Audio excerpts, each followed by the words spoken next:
And is this for the trial or final? We'll have to proceed Final, with this. final.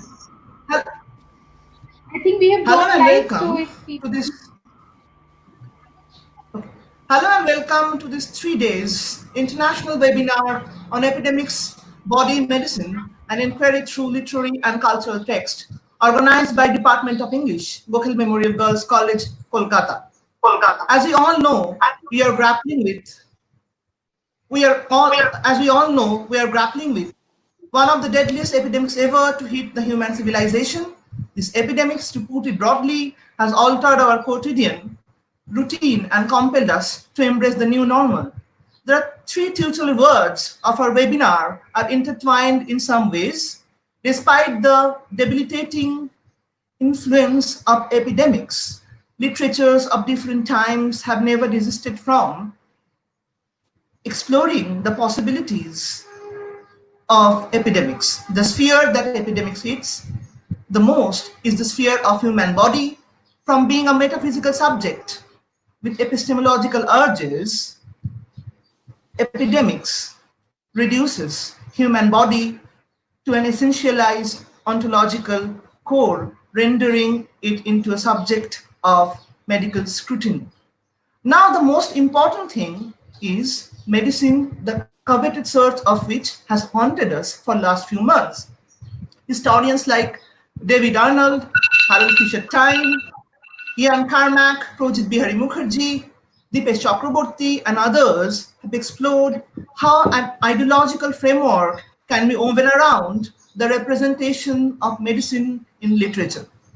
Keeping these premises in mind, I think this webinar will be able to push the boundaries of knowledge and offer some interesting insights regarding how the literatures of epidemics have been read in the past and can be read in the future. Without much further ado, I would like to invite our principal ma'am, Dr. Otoshi Karfa, to deliver the inaugural address. Thank you, and over to Dr. Karfa. Good afternoon, everyone. I welcome you all to this international webinar on epidemics, body and medicine, organized by the English Department of Gokhale Memorial Girls College. The word epidemics, which seemed to be a thing of the past a few months back, has become the buzzword. The transition from the regular life we were used to these lockdown days are marked by a number of changes, and the adaptation to this new normal is certainly the most important of them. Technology has opened up a vast expanse of possibility in front of us, and in this new normal life, we are able to stay together despite the social distancing with the help of this technology. This webinar, Epidemics, Body and Medicine, I hope, will be able to push the boundaries of human knowledge to a significant extent. Literature, being a product of society, has engaged with different facets of epidemics in certain ways. I hope this webinar will offer some interesting insights, not only about the ways in which epidemics have been represented in literature, historically and culturally, but also about the anthropology of epidemics in general. I thank the Department of English for organizing the webinar on such an interesting topic. I sincerely thank all the speakers as well who have agreed to speak to us despite their busy schedule of talks, conferences, and webinars in the midst of this pandemic. I also thank all the registered participants who have registered from all over the country and abroad to attend this webinar. I believe today's webinar will be of immense knowledge and of great enjoyment. Thank you all.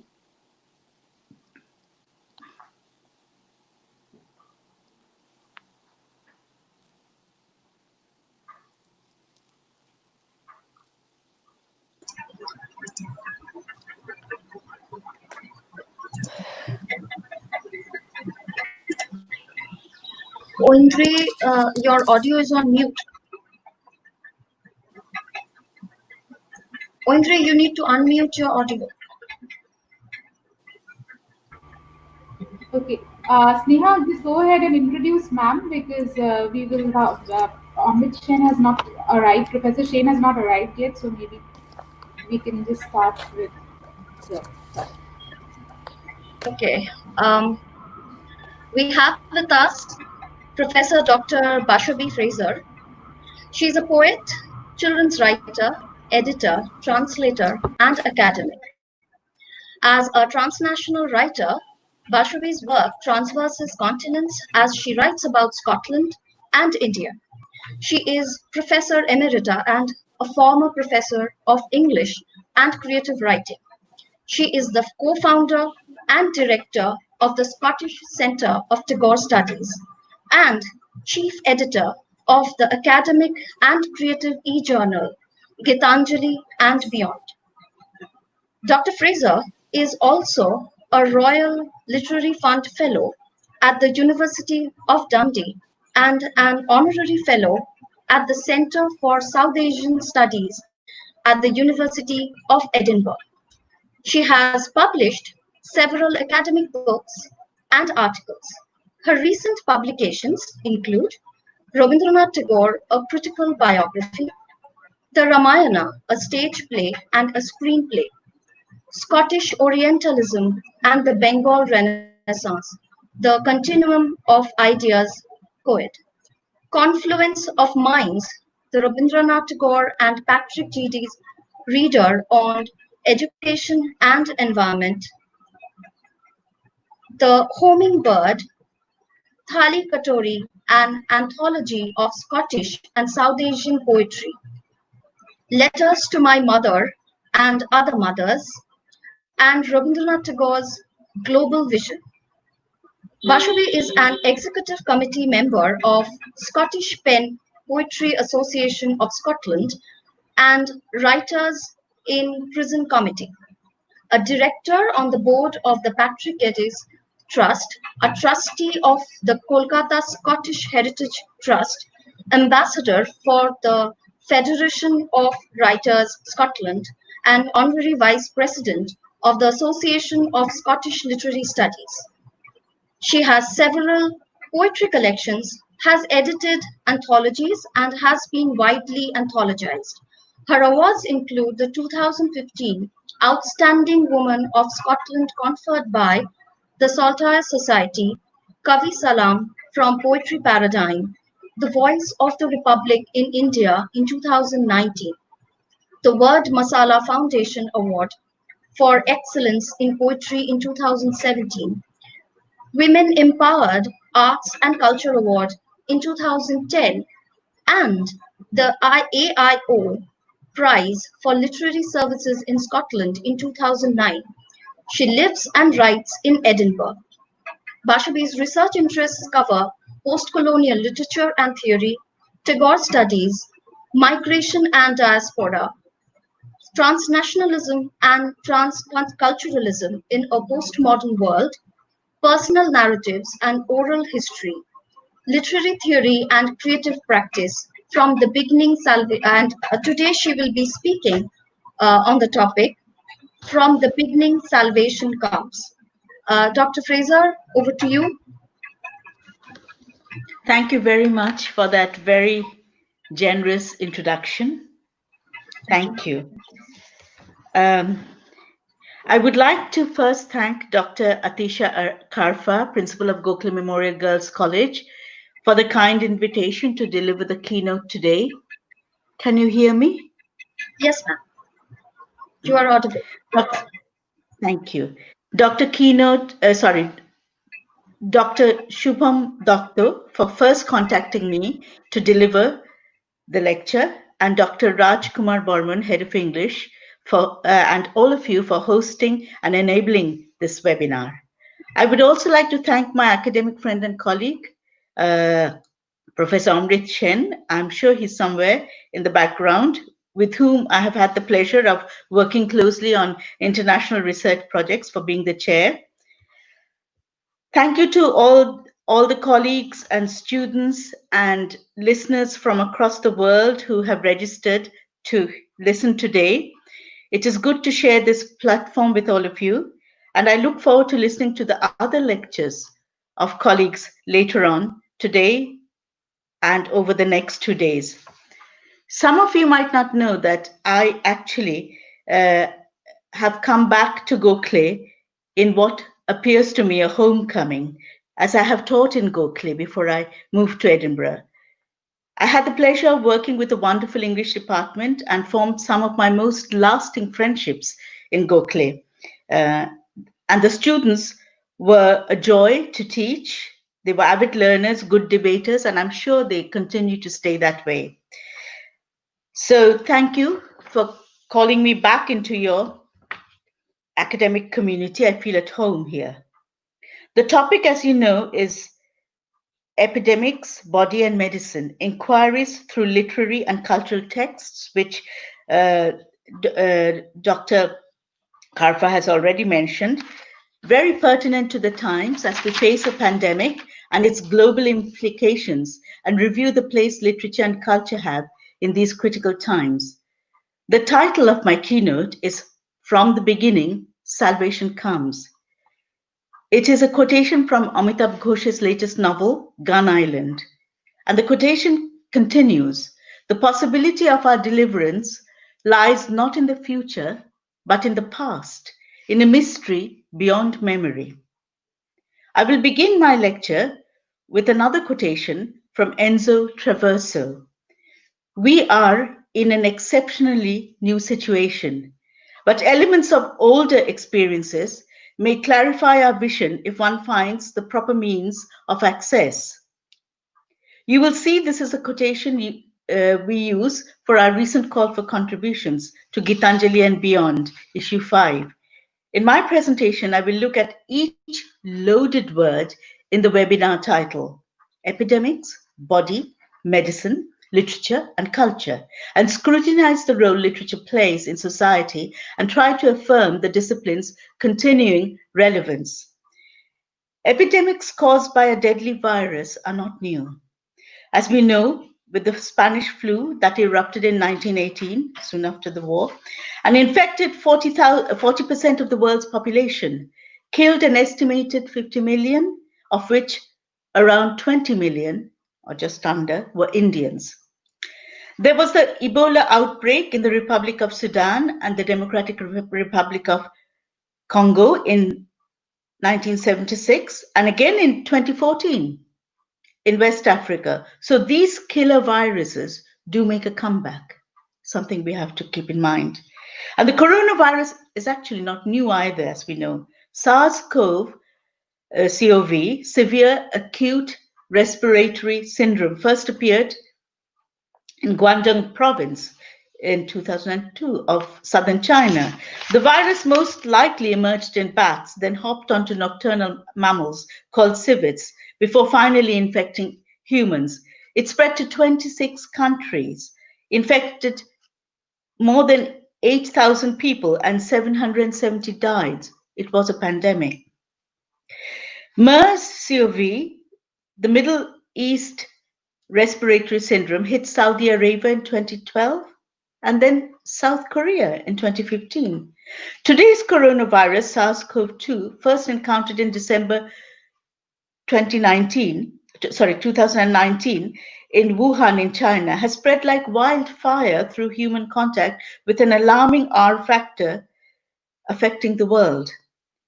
Though no approved vaccines or treatments have been available for the earlier viruses, SARS-CoV and MERS-CoV, there have been some success stories against other killer viruses. The smallpox, as we know, the vaccine, claimed to have eradicated the disease from the global arena in 1980. Rabies, another virus, a killer disease, has been cleared from most countries in the world. It still exists in India and certain parts of Africa. But treatment, that's the good news, is available, and a complete cure for rabies, if caught early, is like the rabies, if caught early, can revert the disease. And that's for people infected with HIV, another killer. So SARS-CoV-2 and COVID-19, which we're talking about today, belongs to the same family of coronaviruses as SARS-CoV and MERS-CoV. They all share symptoms of fever, chills, body aches, inflammation of the lungs as patients fight for breath. It can often lead to pneumonia and leaves patients and medical carers exhausted and traumatized, those who live beyond the infection. What makes it so pertinent to us right now is that it is not confined to China, African states, Saudi Arabia, or South Korea. Hello, Amrit. Good to see Hello. you. Sorry, I'm It's just a little fine, you're bit late. here. That's the main thing. What was first detected in Wuhan has now crossed continents, affecting the global north and global south. It is capable of affecting all human bodies who are unfortunate enough to come in its line of contagion, though the pattern of infection is still not clear to scientists. I must emphasize, in spite of damaging, unevidenced social media posts, scientific evidence confirms that no human being can be accused of spreading the coronavirus deliberately, and no community group can be blamed or held responsible for the pandemic, which is, by its very description of global impact, COVID-19 does not brook divisions of class, caste, race, religion, political, or social borders. However, the emerging statistics of those who suffer most and amongst whom the death rates are the highest show that the majority of the sufferers belong to the precarious classes of the world.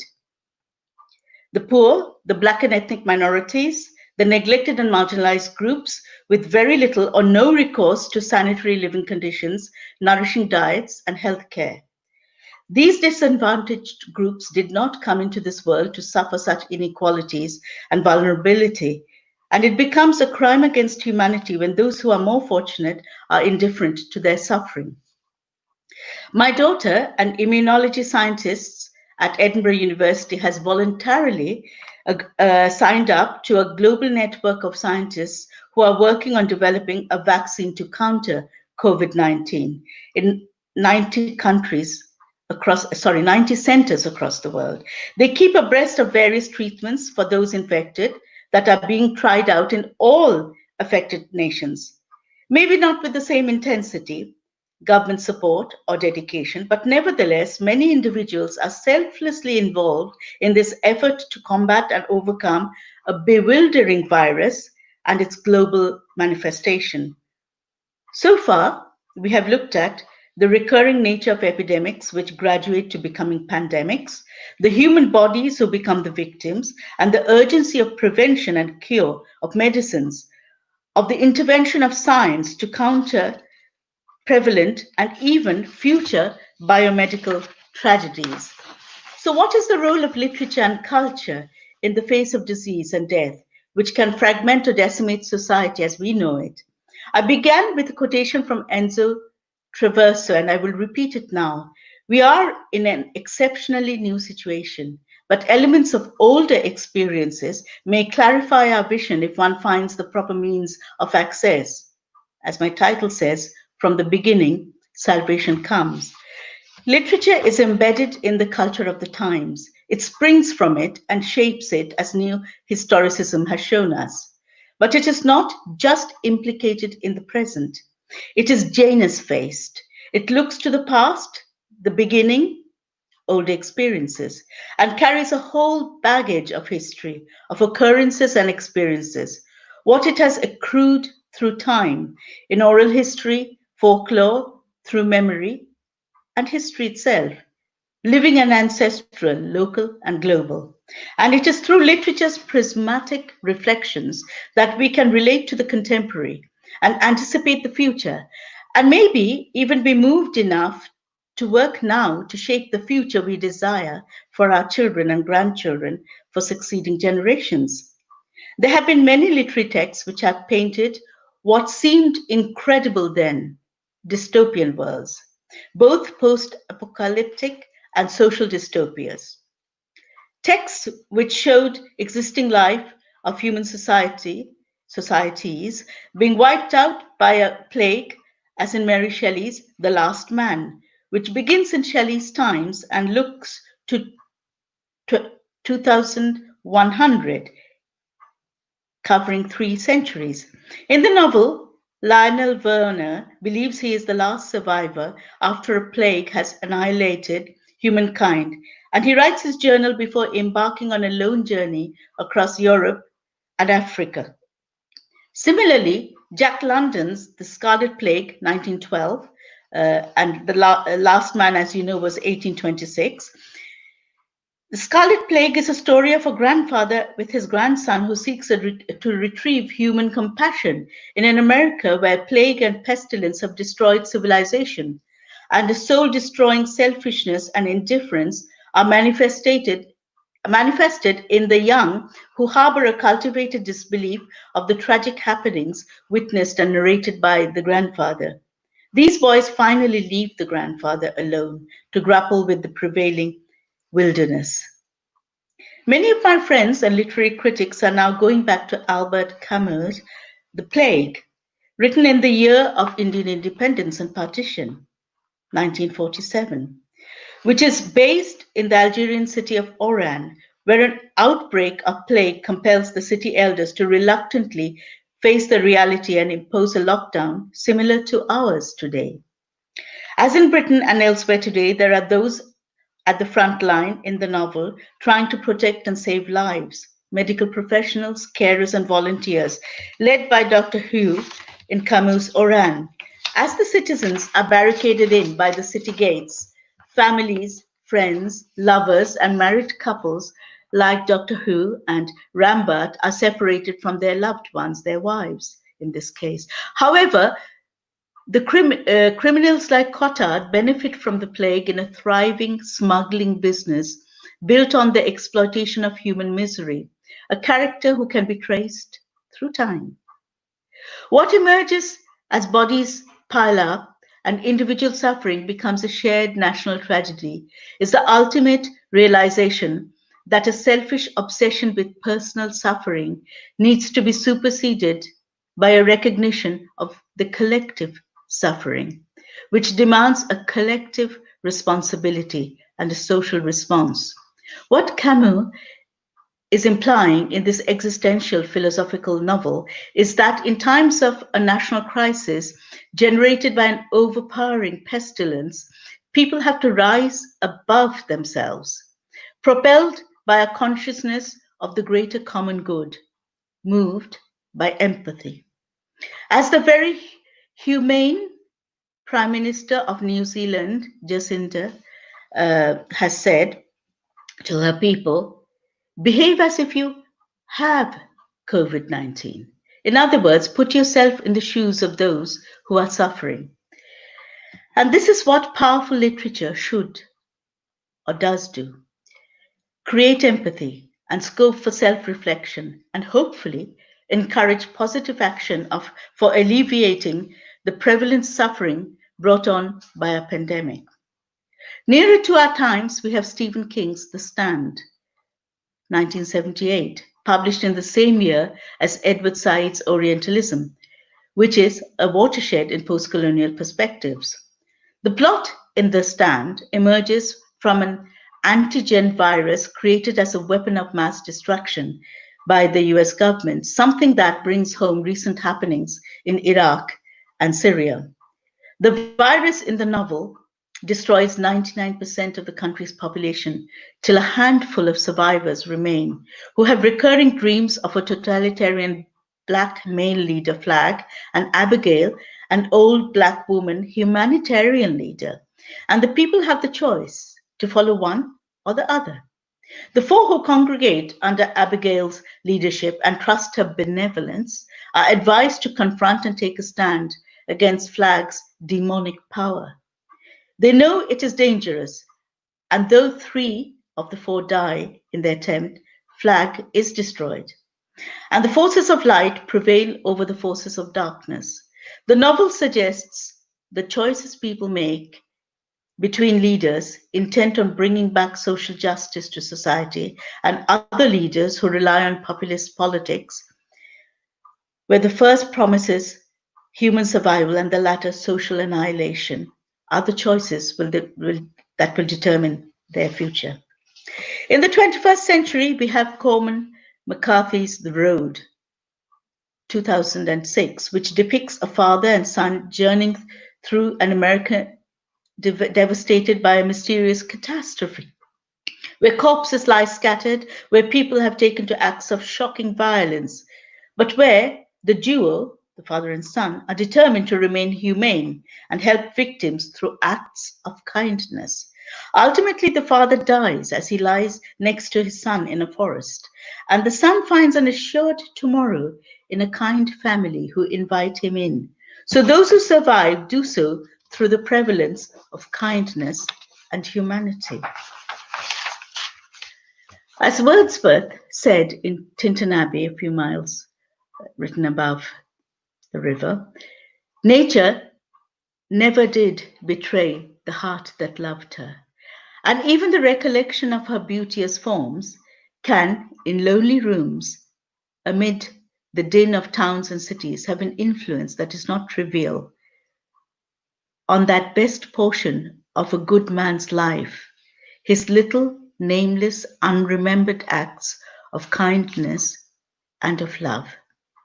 And this brings me to the cause of disease and pestilence. Ulrich Beck's famous reference to risk society and statement, "We live in the age of unintended consequences as a result of modernization," points to a consciousness that has been emerging in global societies, reflected in literature and culture with an urgency that perhaps should not be ignored anymore. The way we live today has accelerated climate change and global warming, leading to planetary degradation. And what we are hearing now is the call of the wild, the earth's cries, which Sheena Pugh, the poet, has been writing about in her trilogy, Earth Studies, which are poems on pollution.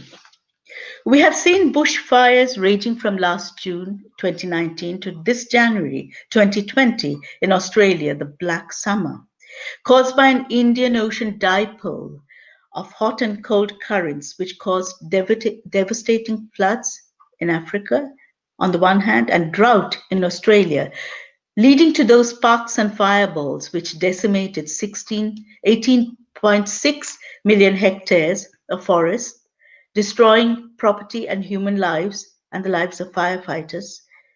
And an estimated 1 billion animals perished, many from endangered species, which now face extinction. We have witnessed the California forest fires, the hurricanes that destroy cities and landscapes on the East American coastline and flatten the West Indian islands.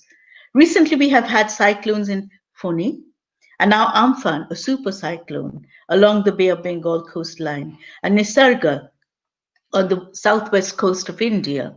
We've seen tsunamis. We've seen these cyclones destroying lives and livelihoods, while the nation today is still reeling and remains powerless during a lockdown enforced by a pandemic. And this is a reference to Amphan and Nisarga.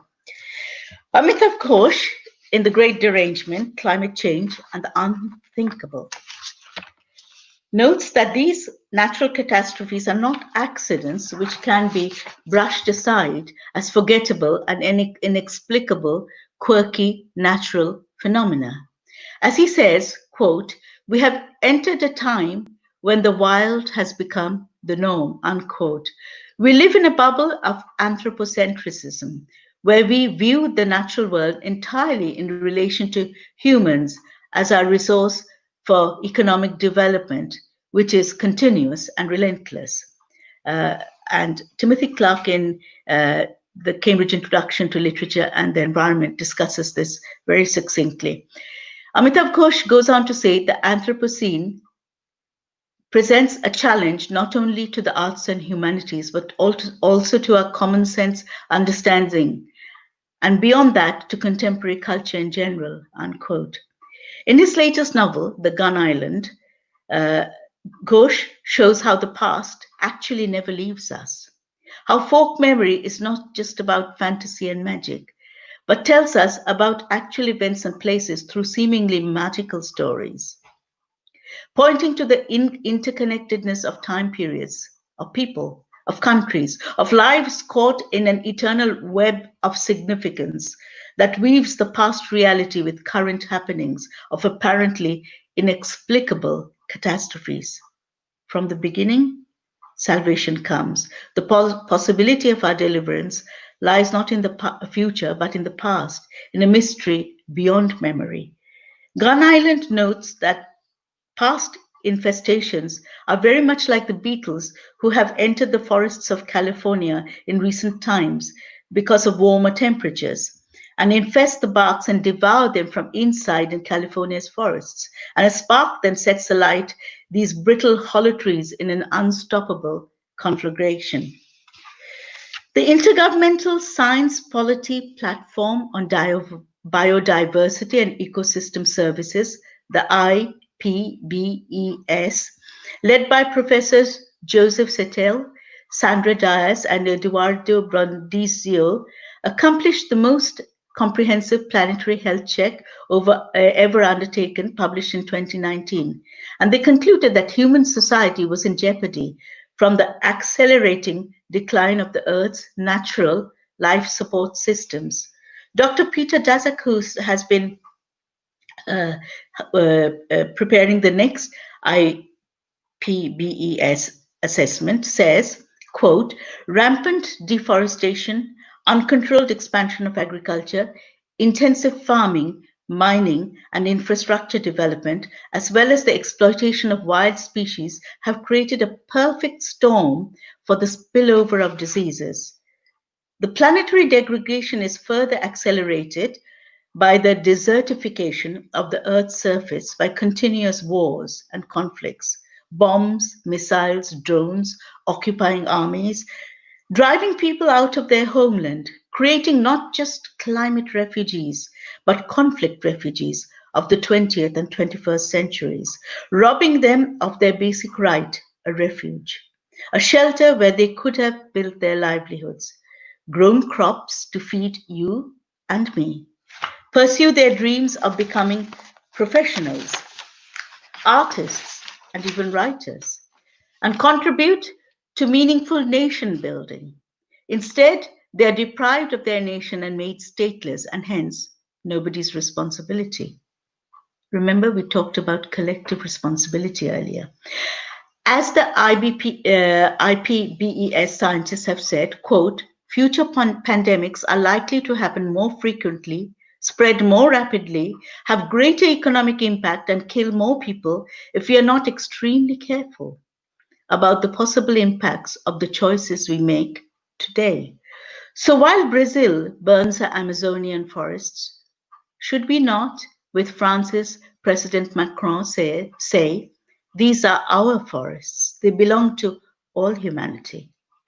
Should we not look at every label of products we use to identify palm oil as an ingredient which comes from those cleared rainforests of Indonesia, which have destroyed the habitat of forest creatures, including innocent fruit bats, to whom possibly the coronavirus can be traced?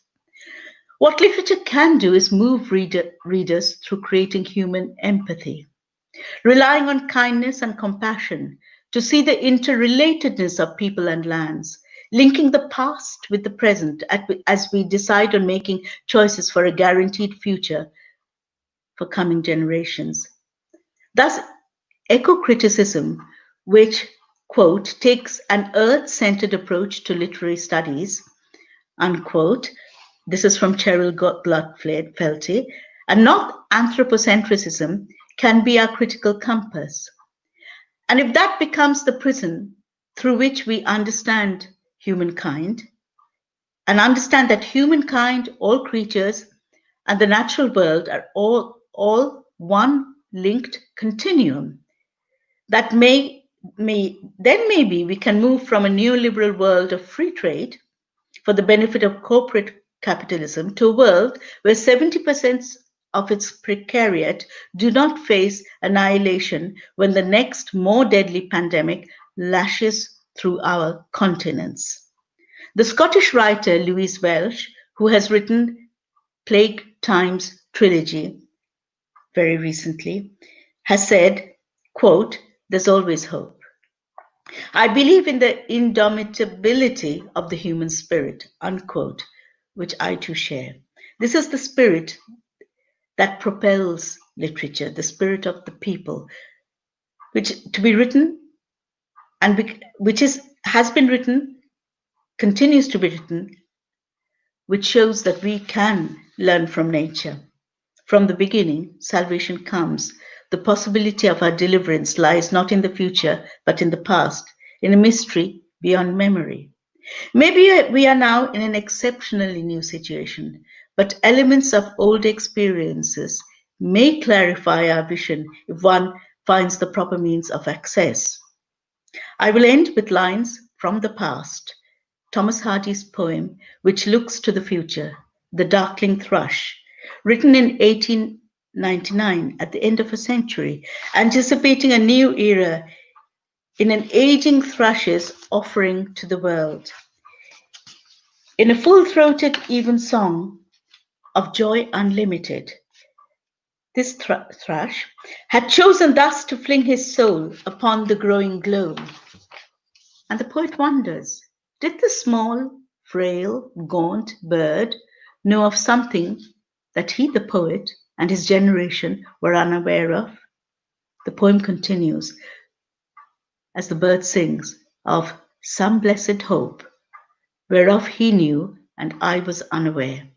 And literature certainly lights this flame of hope. Thank you.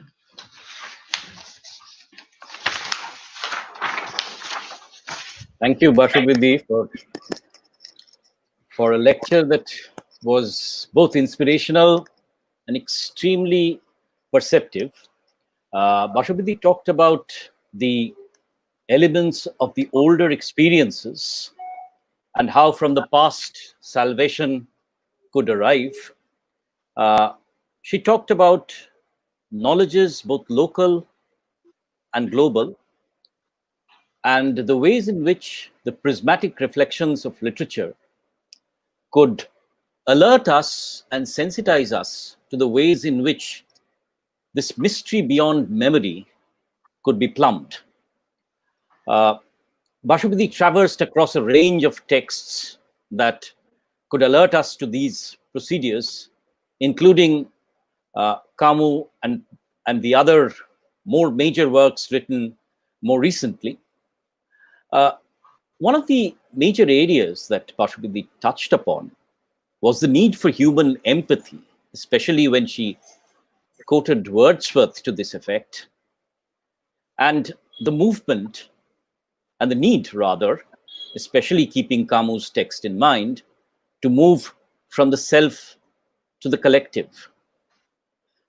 One of the major themes of Bashubidhi's paper was the human deviation into the age of the Anthropocene and the ignoring of the call of the wild, and therefore tracing the pandemic not as a one-off event, but as something which is part of the age-old history of the reactions of nature.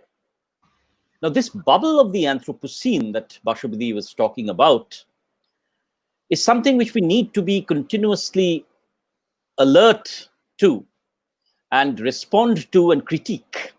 And Bashubidhi's paper was one of a very poignant critique, where she talks about the spirit of the people, which learns from nature. And in this, she brought around Gun Island by Amitav Ghosh. And the idea that, we had to recede to a past where we would take inspiration from nature and the mysteries within nature. And this is where Bashubidhi ended by talking about the darkling thrush and the small bird having awareness of some greater knowledge that the human world did not have too.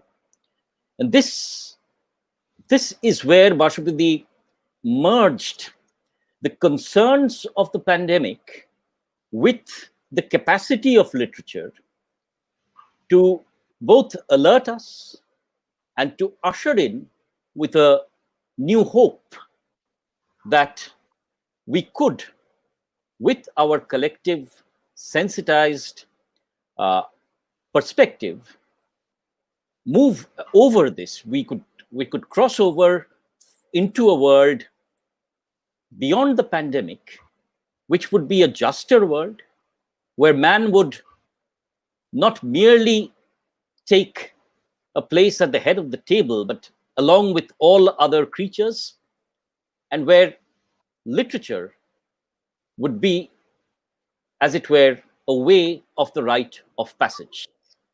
I thank Bashubidi for a very perceptive, very inspirational lecture. Let me just apologize to her and the organizers as well, because the time was changed at the last moment. I joined in a little late and my internet was a little dodgy. But I would like to just put on record that I have worked with Bashubidi for a project where we actually talked about a person who said that in the leaves we live, Patrick Geddes, and the way in which both Patrick Geddes and Rabindranath Tagore talked about the same ways in which the tree was no longer our source of sustenance, but the tree was was one of our greatest relations, and it is in this greatest scope of ideas and literatures that I think the human society needs to, as Bashubidi pointed out very rightly, go back to the past, and from the past, salvation could come. Let me also share my admiration for an academic who's not only inspired many young colleagues, but who's shared her experiences and who's provided hospitality for all of us and inspired all of us, especially at Shantiniketan, to work harder towards understanding and sensitizing ourselves towards nature and towards, especially, I remember her poem, which talks about the river. Right. Thank you, Bashubidi. And I would, with the permission of the organizers, open the floor for questions to this very, very perceptive presentation. Can I just say thank you very much, Amrit, for a very succinct summary of my paper and my message. I couldn't do better, and it has been a pleasure to work with you as well. I had mentioned it at the beginning of my talk. So it's lovely to see you again and everybody else. Yeah, thank you. Thank you. Thank you, ma'am. Ma'am, would you take a few questions? Am I audible? Am I audible? Yes. Yes. Ma'am. Ma'am, would you take a few questions? Sir, with your Gladly. Yeah, please, absolutely. Yes, of course. We would ask the participants to post their questions in the YouTube comment section with their names, and we can select questions from there. And we have also received a few questions in the WhatsApp number that we provided. So maybe we will I'll read it out to ma'am, and if you would just kindly answer. So one of the questions that we have is, how would Tagore place the idea of cosmopolitanism in the context of epidemics, which above all develops a fear and suspicion about human body?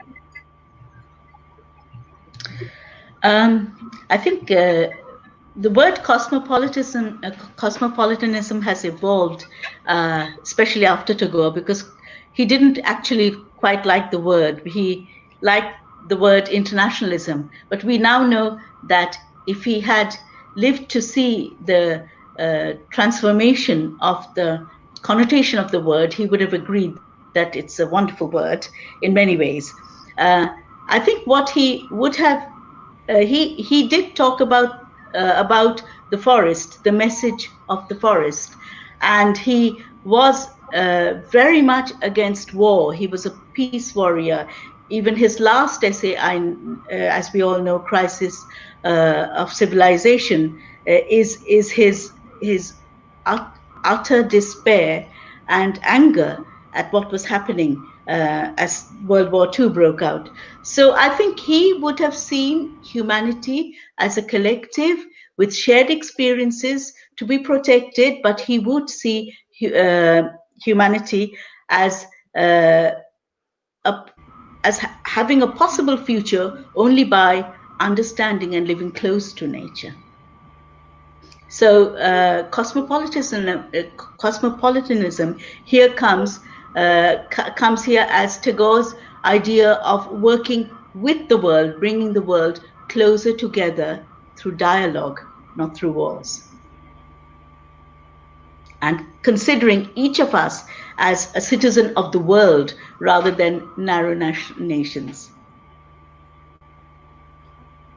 Thank you, ma'am. So the next question is, how does our fear of contracting a disease affect our sympathy with those who suffer? The fear is very understandable, but I think the New Zealand Prime Minister puts it very well when she says, behave as if you have had the disease. So if we can do that, put ourselves in other people's shoes, and understand that what COVID-19 does is attacks our ability to breathe. And today, I think the death of George Floyd, whose agonizing words, "I can't breathe," is portrays what COVID-19 people suffer from. So if we know that breathing, which we take as a natural way to live, and if we can understand how much COVID-19 patients suffer, we could empathize. But also, I must stress that it's not like the plague where almost everybody dies who catches it. People do live beyond infection. In fact, many more live beyond infection than those who die.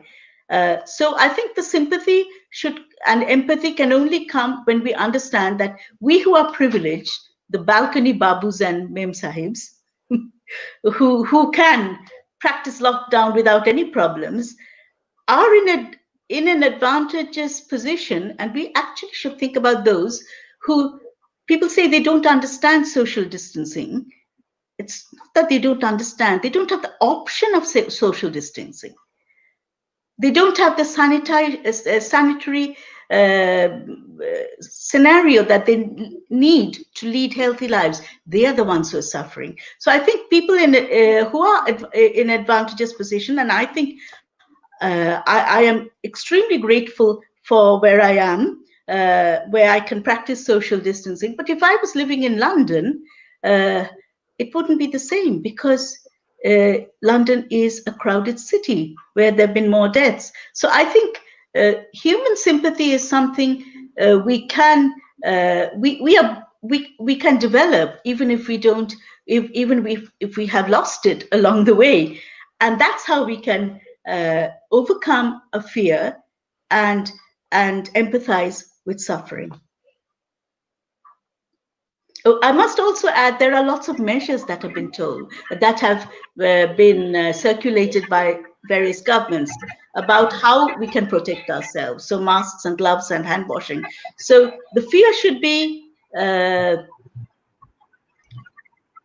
overcome with taking the necessary scientific measures. I hope that answers the question.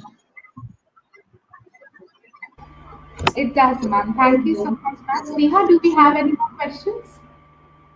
Yes, we have some questions in the comments section. Should I start taking questions from there?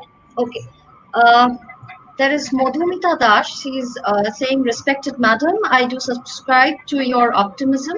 Sensitization does matter, but how to balance between scientists' pragmatic suggestions and undue interference of politics in every step? Yeah, I think that's a very good point, and a lot of us despair about that, and especially misinformed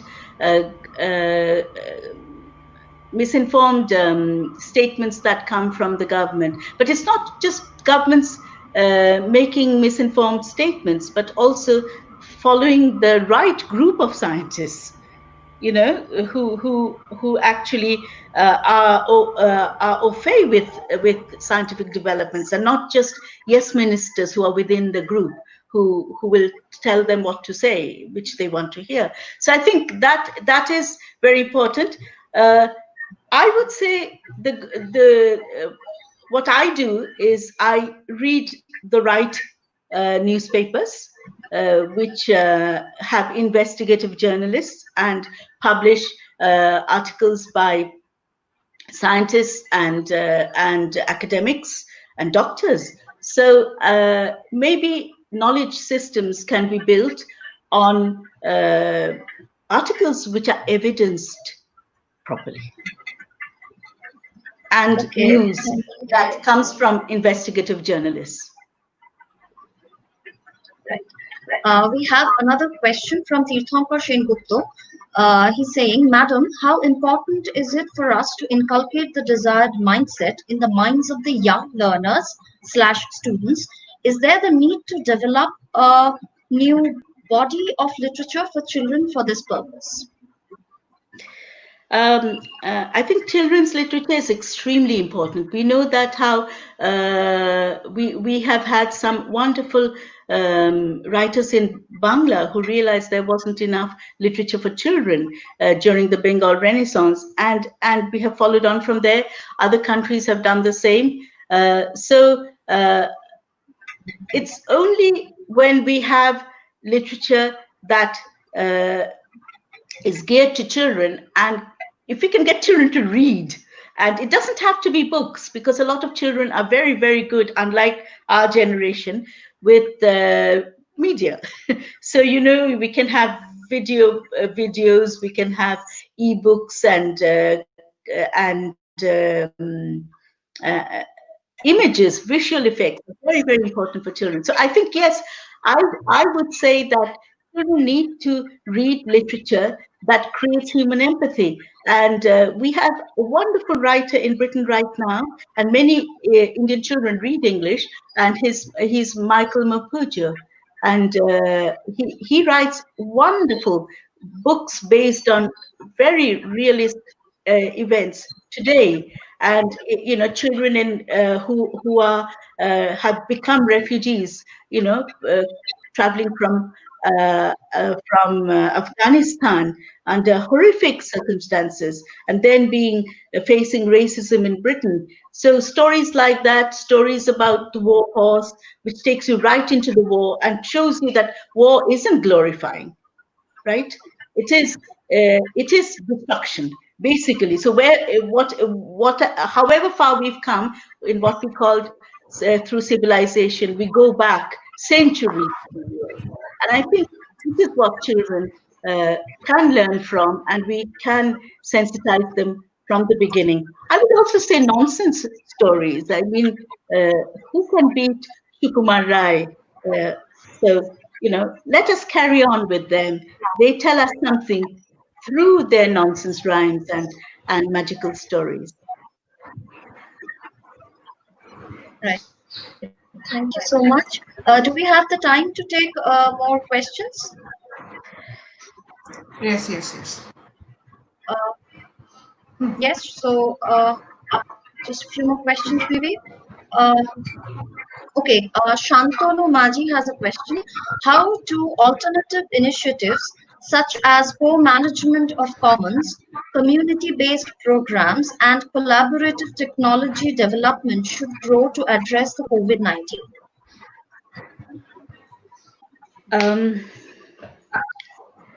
I think, first of all, there has to be freedom of expression, and various voices should be heard, and there should be and journalists shouldn't be targeted if they are willing to tell the truth and investigate. I think that is a problem in the world today. In fact, journalists are targeted. But to bring common people onto the same platform is very important, and to have both points of view. But I think and media has done a lot to enable that today, as we see. I mean, this is amazing that we are all together in one room, but not in one room. But I think one thing that has to happen is to have these platforms, to have them have the effect we want them to have, to be effective, is we should have both sides of the question. There should be people who agree and disagree, but they should not be shouting matches. So I've seen some programs which I think I just squirm at. I mean, they're just shouting matches. And as long as we have decency and mutual respect, and we can enable a healthy exchange of knowledge and coming together on one platform. Omlan Gain has a question. Do you think the pandemic will dismantle the power relations in the society completely?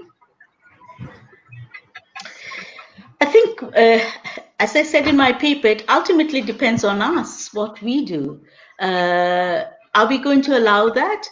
Will we look towards a more democratic society? And when I say democratic society, I just don't mean votes, but opportunities for everybody. And also more social justice and social inclusion brought in. Even, like practical things like making housing better, making drinking water and sanitization more available.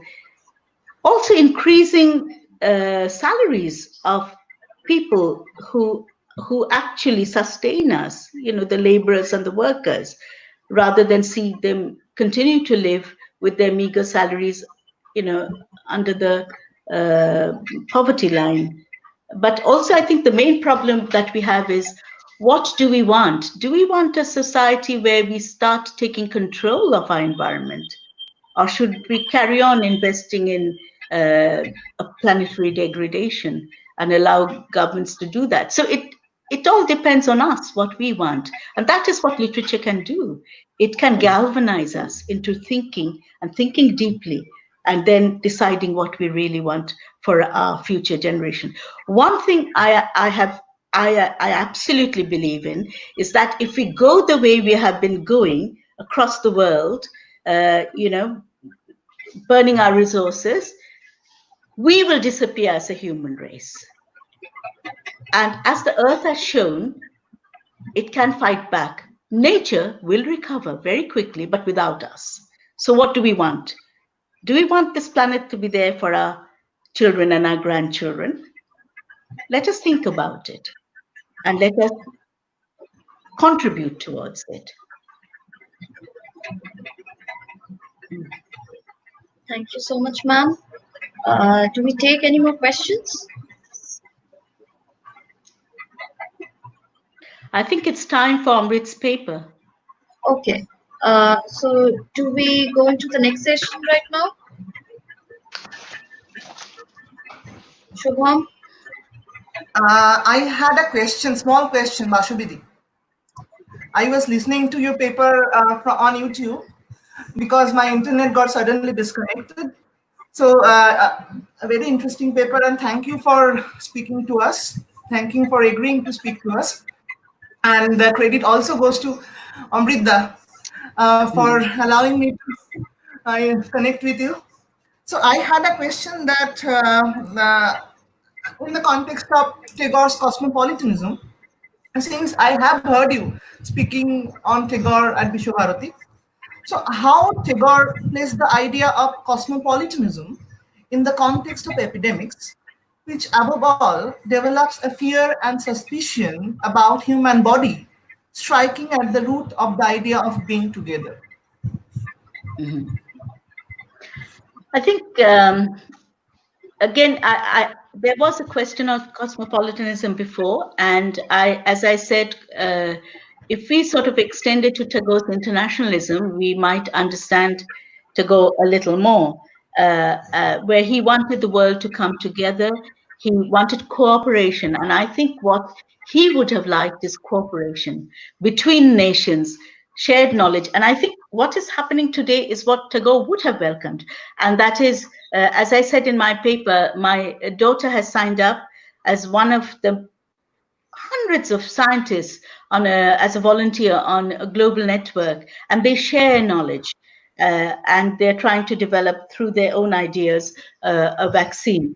And they're much more hopeful of treatment that might emerge in the various experiments that are happening across the world. So I think Tagore would have liked knowledge sharing in the world, not dismissing knowledge from anywhere if they were not from from the powerful nations. And he also felt that India had something to offer. And I think the whole idea of herbal medicine from Ayurveda, he would have liked to have shared that with the rest of the world. And maybe that is what might happen now, that you see, the earlier SARS-CoV, the earlier coronaviruses have had no vaccines. We think they've died away, but they can have a comeback, as we've seen.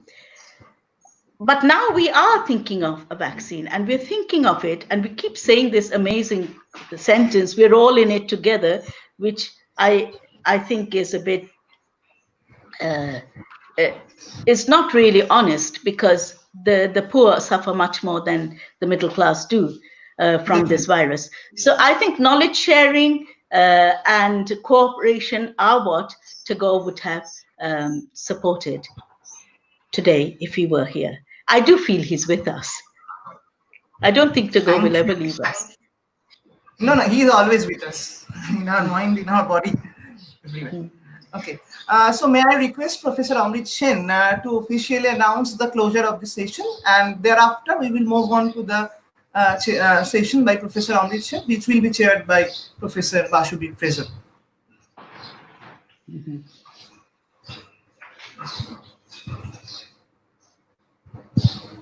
Amrita, your microphone is mute, I guess. You are not audible. I'm sorry. Am I audible now? Right. Yes. I think the kind of camaraderie and the great empathy that Bashubidi's presence automatically generates would really not want me to bring this to an official closure. I'm sure Bashubidi has stoked ideas, galvanized us really into thinking deeply. As she mentioned, you always learn how to use a phrase from Bashubidi. This was one such phrase that I really liked. So I'm sure all the participants, me included, would take these ideas forward, keep them at the back of our minds when we deliberate on issues. In fact, there are certain issues which I would like to bring into my presentation as well. But yes, with this, for now, the presentation, this part of the presentation comes to an end. But I'm sure, it will linger on like the song of the solitary reaper in our minds for a long time to come. Thank you. Thank you, Amrit. Okay.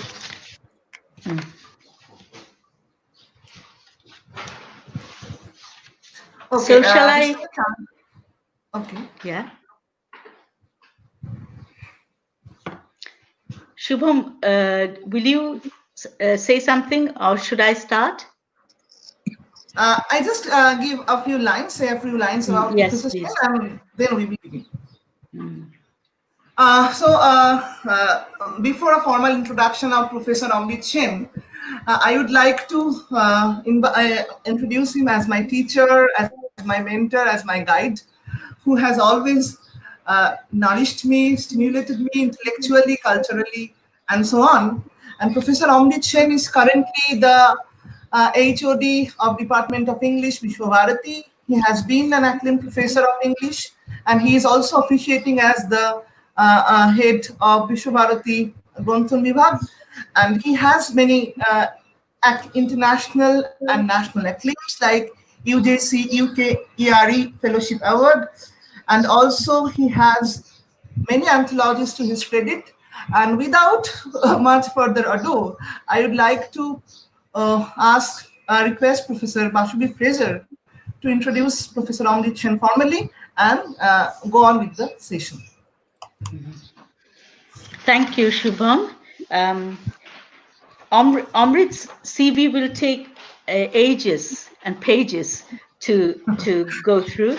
He has a remarkable career. Can I also add that Amrit has been a close colleague and friend, and it has been a pleasure to work with him on the UKRE project. And I would like to actually mention some of his books that he has published.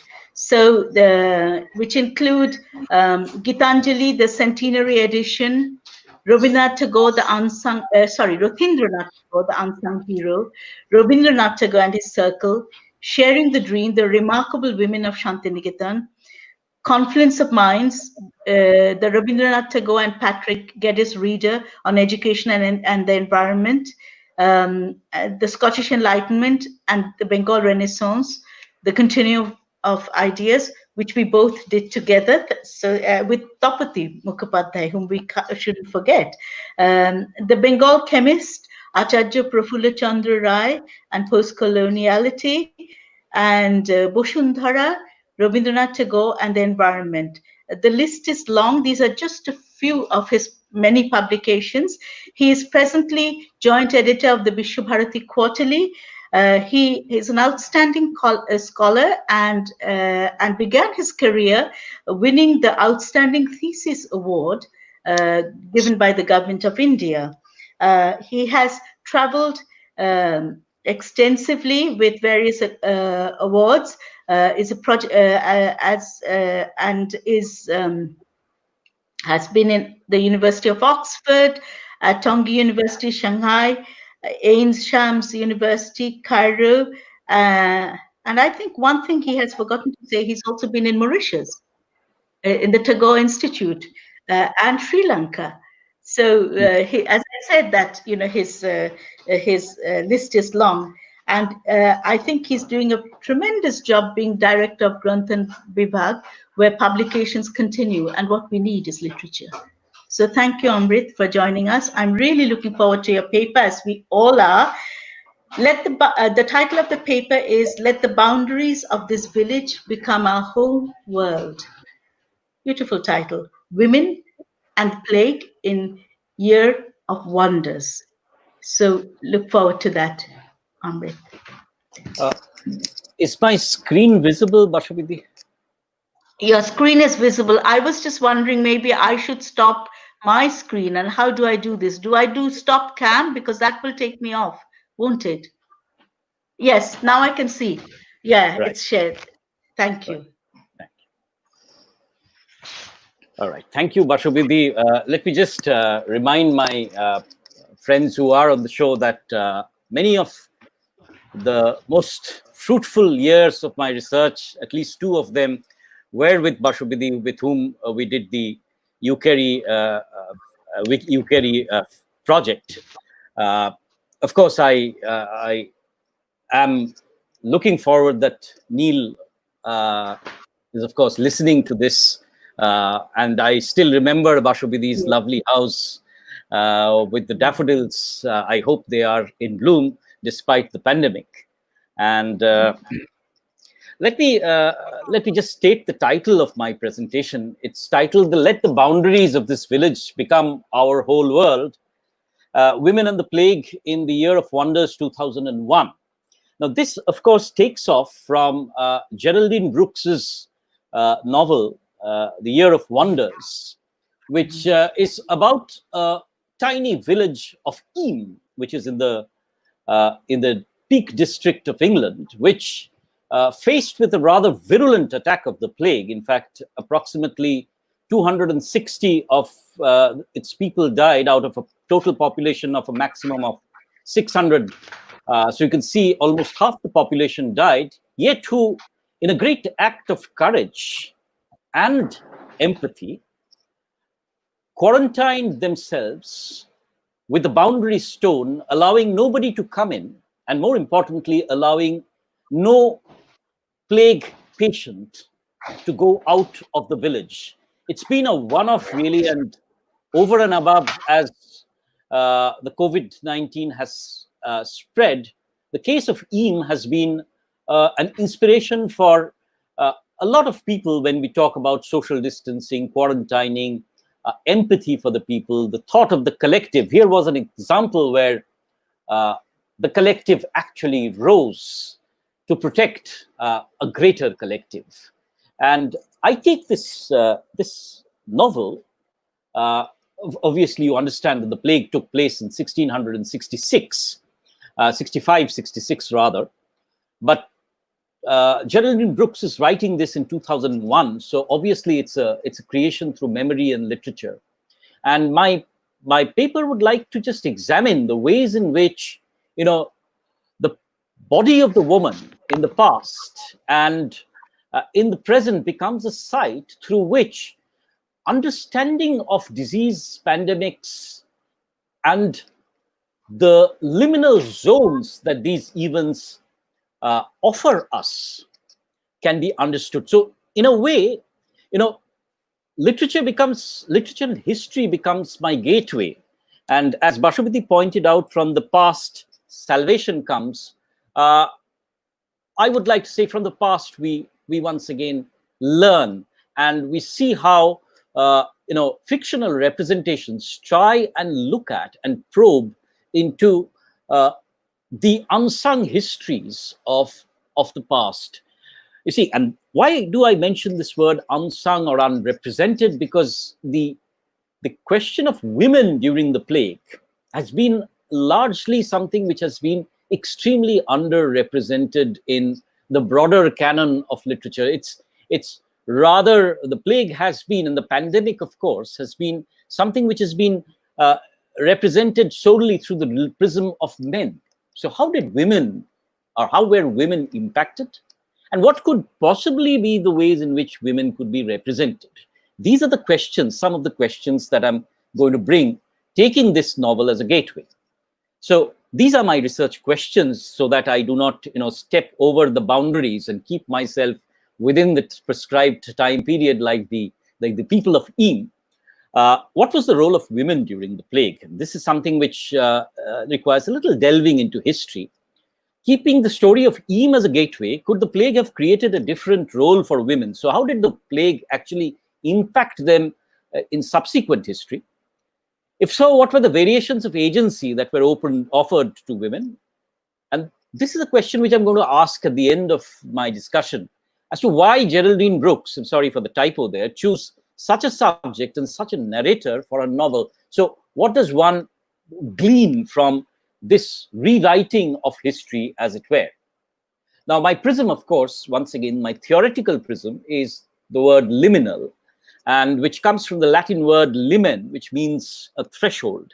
The liminal space is therefore a crossing over space. Now, liminality is an idea which we've used a lot in post-colonial criticism, especially thanks to Bhabha. But liminality is properly a term which belongs to ethnography and was used by Van Gennep and later on taken up by the great critic Victor Turner. Right, and both Gennep and Turner talk about the liminal periods where social hierarchies in a time of political and cultural change may be reversed or temporarily dissolved. The continuity of tradition may become uncertain, and future outcomes may be thrown into doubt. You see, pandemic becomes therefore that one moment when, you know, we are in a state of flux. So we have a past, but what the present will hold for us and how our behavior will change, undertake a rite of passage, a phrase which we use very commonly, but we need to understand that it goes back to this particular idea of the liminal, creating a fluid, malleable situation that enables new institutions and customs to become established. So what did the plague mean for women, and what new things did it offer for them?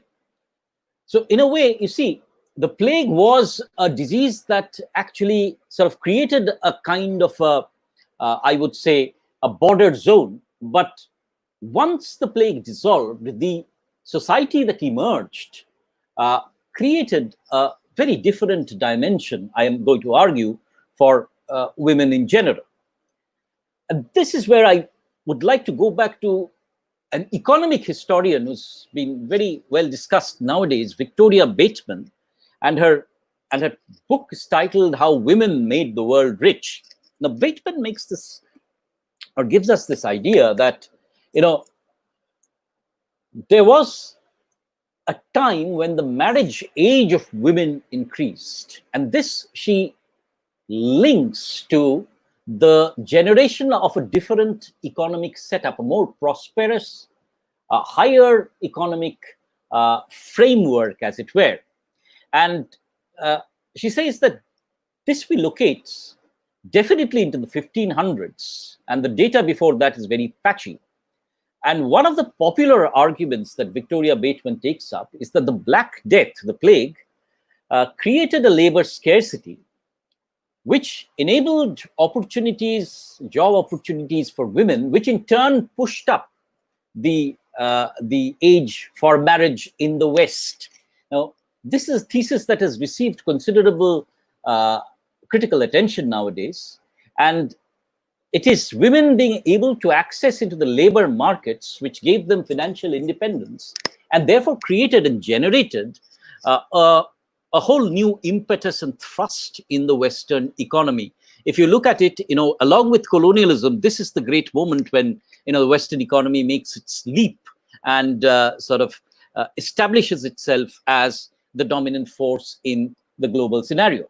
So that is Victoria Bateman. The other thing that I'd like to briefly mention before I enter into my major premise is this question of the bill of mortality, the number of deaths that took place every day in London.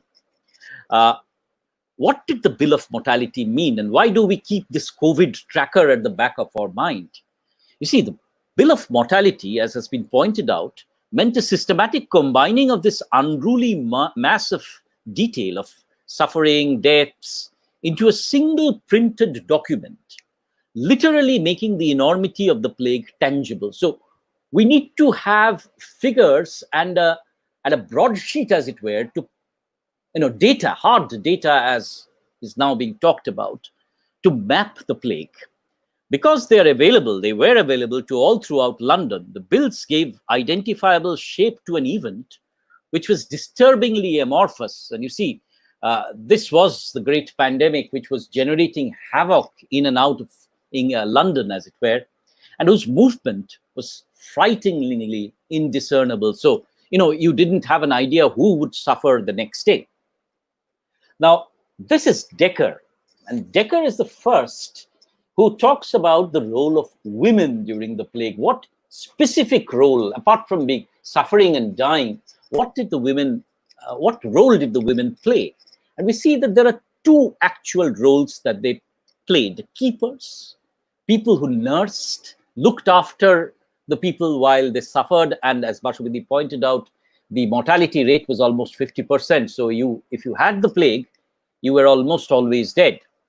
And the others was a very gruesome task of the searcher, right, who would move from door to door, house to house, take a look in and see how many people were actually infected, and therefore keep a death count.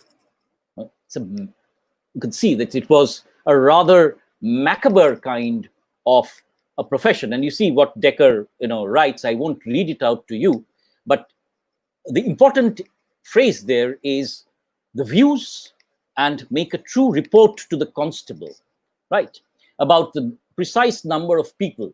Now, I mentioned the mortality bill, the bill of mortality.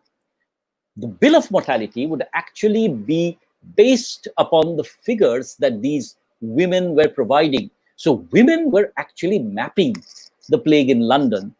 Is something which we hardly know about. Now, the searcher, of course, who were these searchers? You see, these searchers, and this being such a very, very difficult work, you actually could contact the plague and die. So normally women did not come out and volunteer for this. So old women who were dependent on the parishioner for their sustenance were the ones who were pushed into this profession, and therefore were placed in an extremely double bind.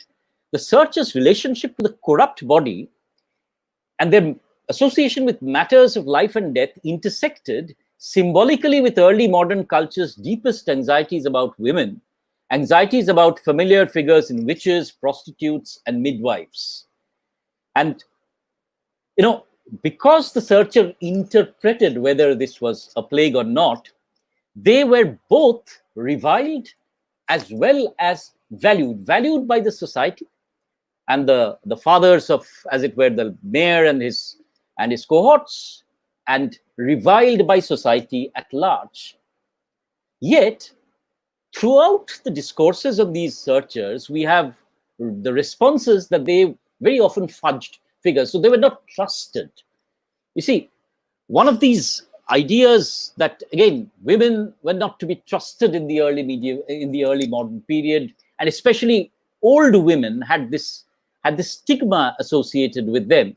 Therefore, you see, recurrently, F.P. Wilson talks about the notoriousness of their dishonesty and incompetence, ignorant and careless searchers, illiterate, without knowledge of disease. Decker, for example, talks about none thriving but coffin makers, clerks, grave makers, herb women. And therefore, I talked about this double bind, hired to be a reader of science while dangerous, are apparently unambiguous, and these searchers were nevertheless continually under suspicion. Now, this tied in this question of the searcher, the seeker, as it were, with a space which was offered to aged women in early modern England, and we see how, women were particularly aware that their words were understood to hold a different relation to truth than men's, and older women were accorded even less credibility while offering testimony. The question also ties in with this idea of very often old women being associated with witchcraft, and especially women who suffered from very many mental diseases were especially susceptible to this branding as the witch. So, in a certain way, the female body, the old female body, the plague-ridden body, the body of the witch, and the body of the searcher sort of came together in this one single mass of suspicion. Right? Now, here's an actual case. Since I mentioned very broad points, it would be useful to go back to particular people like Jane Jacques. Jane Jacques, a keeper rather than a searcher, tended to those in her father's house when it was infected with plague. She was hired by the parish. She had to do this duty because she had no other sustenance. And after nursing those sick with the plague, she was shunned and abhorred. She was forced to live in the life of a vagrant and in the wilderness. She eventually gave birth to a bastard child because the women actually of the parish had driven her out of a local barn where she had sought refuge. So you see, the bind in which they were put at tremendous risk and then shunned by the very society that they actually benefited. And there's also this question about the searcher branding herself. We've, in another discussion, talked about the plague doctor with his PPE-like costume, but the searcher also had to carry a red wand and travel across along the streets very close to the gutters, as it were. And this red wand that she carried was a mark of fear. She was feared, as well as she was reviled because the red wand was very close to the white wand, which prostitutes were branded with. So along with opprobrium, you also had this association of the old female body with the body of prostitution as well. You see how women during the plague were actually participating in the civic process, but unlike the men who participated in it, they were being branded in a certain way and then rejected by society. So there's this strong sense of suspicion. There's this strong sense of rejection, as it were. I've talked already about the searchers and the red wand, so I wouldn't want to linger upon this. There are very few representations of the plague because it was considered ominous to represent the plague. This is one broadsheet which I go back to, Dunstall's representation of the plague, and you can there see, if you can see my cursor moving here, this is the woman, this is the searcher, and you can see the keeper here nursing over the plague patient. But this arrival of this searcher would be a great moment of fear, for the people who were infected, and looking at the very searcher on the streets would mean the arrival and the presence of the plague. Now, you see, this question of the keeper as old and incompetent lingered on. I mention this because even 200 years after the plague, Florence Nightingale, whom we ascribe with modern nursing, lamented that nursing had traditionally been left to those who were too old, too weak, too drunken, too dirty, too stupid. Therefore, you see, even Nightingale, Florence Nightingale, in her own way, was articulating this social stigma about the women who participated or who were an integral part of the civic process during the plague. Now, this is a history which I had to bring in because, you see, we hardly talk about this. We talk about the trauma that the plague created. We talk about the pain that it created, but we hardly talk about the role that women played during the plague. And this suspicion of the woman will come into my discussion on Geraldine Brooks's novel. Now, I've already talked about Eam, the context. In 1665, the Black Death takes over, and almost half of the population is wiped out, yet the population decide in a very courageous act of the collective that they would not spread the contagion or allow the contagion to spread to any other part of the district. Now, a very quick few pictures to give you a context. This is the Eam parish church. This is one where the graveyard is, where you have numerous bodies which were interred during the plague. This was the sexton, actually, William Montpesson. In the novel, he's Michael Pompelion. Montpesson was the priest who delivered this sermon to the villagers, talking them into staying and fighting the plague and not allowing it to spread. And because the church could not be a point of assembly, this is the Cucklet Delph, the alternative church, the village amphitheater, where the people gathered for the service every Sunday so that they could maintain proper social distancing. You see, once again, from the past, salvation comes, or at least understanding comes. This is something which I've taken from the website of the Eam Museum, and this shows Montpesson sort of delivering his famous sermon to the people who, if you look at it, are maintaining a certain kind of distancing. And this is the book that sort of was inspired by this, Geraldine Brooks, The Year of Wonders, published 2001. Geraldine Brooks being a Pulitzer-winning journalist and based in Australia. Now, I will come to a few other books by Geraldine Brooks at the end of my discussion, but here is her picture, Geraldine Brooks. I will highly recommend her text to a lot of young readers here. I have been extremely sort of influenced by the way in which she's written about the plague and also in some of the other texts.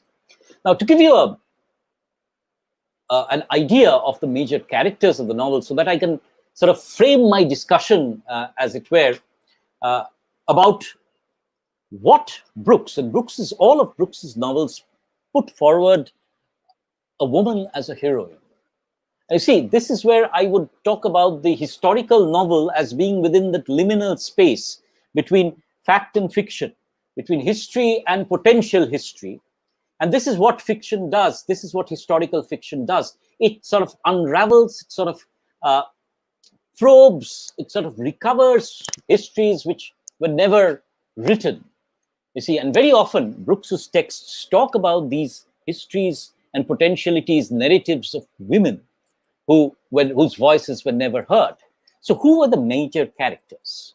The Bradfords, for example, the gentry, the landed gentry of the place, who incidentally left Eam when the plague broke out. So they took no part of it. And once they returned, the prestige of the Bradfords were obviously shaken, and they were part of this entire process of the phasing out of the landed gentry that, well, of course, took some time. The second character, of course, is the priest. William Mompesson, here Michael Montpellier, who emerges as heroic with Stanley the sexton. You will have to remember that the older parishioner, the older priest, was Stanley, who belonged to the puritanical sect, who was driven out because the Church of England had sent its own man there. But you see, in the novel, Montpellier sort of makes an alliance with Stanley, and together they convince the villagers that it is in their own interest and in the interest of the others that they quarantine themselves. Eleanor, Montpellier's wife, who seeks to nurse the populace, educate Anna, and I'm going to come to Anna in a moment, and who ultimately succumbs not to the plague but to the madness of one of the women whose husband has been lost to the plague. She sort of kills Eleanor. In reality, of course, William Mompesson, the priest's wife, actually did perish. Yet, in the novel, Eleanor has an aborted pregnancy prior to coming to Eam, and Montpellier refuses to lie with her so that she may be punished for her lapse. And at the end of the novel, Montpellier is the one who loses all faith. In a moving moment, he actually renounces all faith in God altogether. The other characters, of course, include two women, Mem Godi and Anis Godi, who are the village midwives and brew herbal potions from their garden. Remember, this is the time when antibiotics have not been found, medicine is yet to make any real progress, and the plague is something which is mysterious. Of course, village people, as Bashubidi mentioned, often depended upon these women for midwifery, with their own local knowledge of herbs and potions for minor ailments. And this is something which in Bengali we still use as a phrase called totka, which are handed over from generation to generation, not by our fathers, by the way, but by our mothers and our grandmothers, and which are practiced. But both of them are looked at with suspicion as witches. Additionally, you see, Anis is a freely sexual woman, which draws associations of prostitution. So cultural prejudices, you see, when the plague breaks out, these two women stand at the forefront of this cultural prejudice, and people look at them with a great deal of suspicion as having caused, great contagion. There's, of course, Josiah Bont, and Frith is the maid who works with the vicar, as it were. And Josiah Bont is a father who profits by digging graves and is brutally punished for attempting to bury a man alive. So you see, at a moment when the collective operates, it's not that everybody sort of participates. There are human beings and human corporations, as we find nowadays, which profit and in general thrive upon human suffering. Now, Anna Frith flees from the village with Elizabeth Bradford's illegitimate child and raises her in Onam. And this is interesting, really, because you see, what Brooks does is that Anna, after she's had had a sexual encounter with Montpellier, she flees with Elizabeth Bradford's illegitimate child to Algeria, and she decides to be the assistant to a Muslim doctor there, who gladly welcomes her because he cannot enter the harem and thereby administer the medicines to the women. So she becomes, as it were, the surrogate nurse and doctor, thereby fulfilling the vocation that she had shown in the district, in the village of Im. So the story is not in reality any longer the story about Montpellier and the people of Im. It becomes the story of Anna and the opportunity that the plague offers to her in order to grow.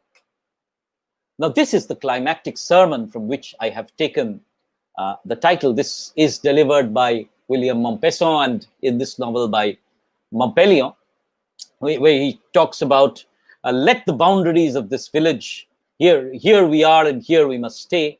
The boundaries of this village become our whole world. Let none enter and none leave while this plague lasts. I once again remind you of the tremendous courage that must have been taken by the villagers to fight with a disease which caused so much suffering. Now, why do I use this prism of liminality? So this is where I sort of merge my understanding of the novel with my theoretical perspective. Liminal status in terms of narrative.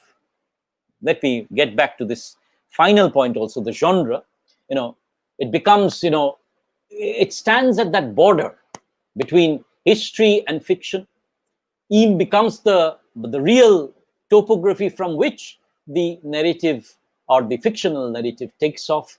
And therefore, that is what Bakhtin points out, the historical novel's continual dialectic with both history and fiction, and thereby recovering histories which potentially would have been lost. Anna's history, for example. The collapse of the gentry, this is the point where you see the Restoration and the Enlightenment leads on to this movement from the gentry to the merchants. Therefore, the dying away of the gentry becomes that moment. From Anna, for example, this is this moment of the rite of passage, really, from the simple maid who is educated to a certain extent by Elinor to somebody who becomes a professional nurse and doctor. And very importantly also, and this the plague marked, is, and Bashubidhi was talking about science, we heard a question on Tagore and cosmopolitanism, and Tagore would have said that science must belong to everybody, that if there's a vaccine, that must be available to everybody. But the plague was the moment, we must remember, when towards the end of the 17th century, people were moving from the realization that the plague was not just God's affliction, but it was a natural contagion which had to have natural and human recourses. And it's very important. The final liminality is this status of the woman.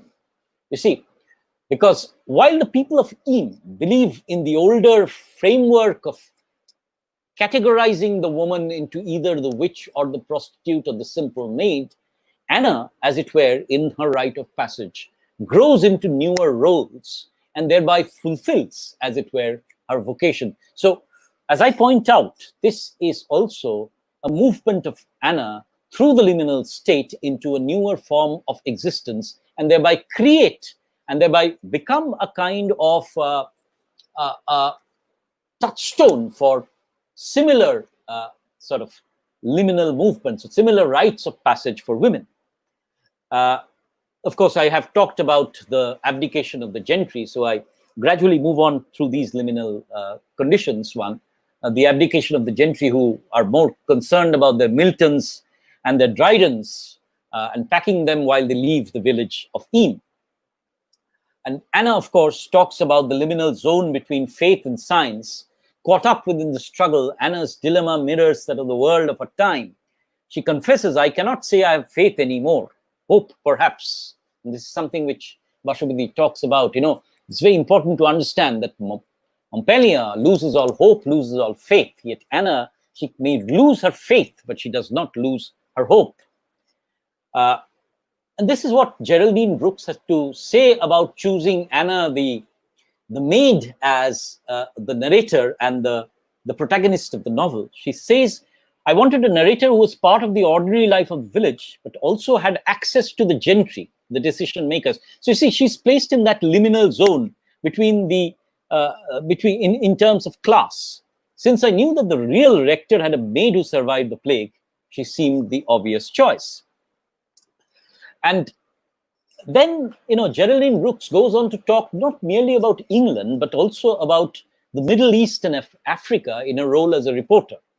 And she talks about this, catastrophe where women are thrust into newer roles, right? Where women who are highly circumscribed and restricted are thrown into sudden turmoil and step out of their old roles and assume vastly challenging responsibilities and become, say, for example, platoon leaders, or, for example, lead the children to safety, and thereby change and grow remarkably. Now, whether this will take place with the COVID-19 pandemic is something which sociology will tell us a little later on. But Brooks suggests that moments of these crises very often bring out the best in women and lead on to a profound change in their social identity. And this is something which I talked about when I talked about Bateman and the way in which women postponed marriage, participated in professions which were hitherto not available to them, and thereby, became more independent than they were earlier. So this is the great moment where the rite of passage for not only Anna, but also a lot of other women take place.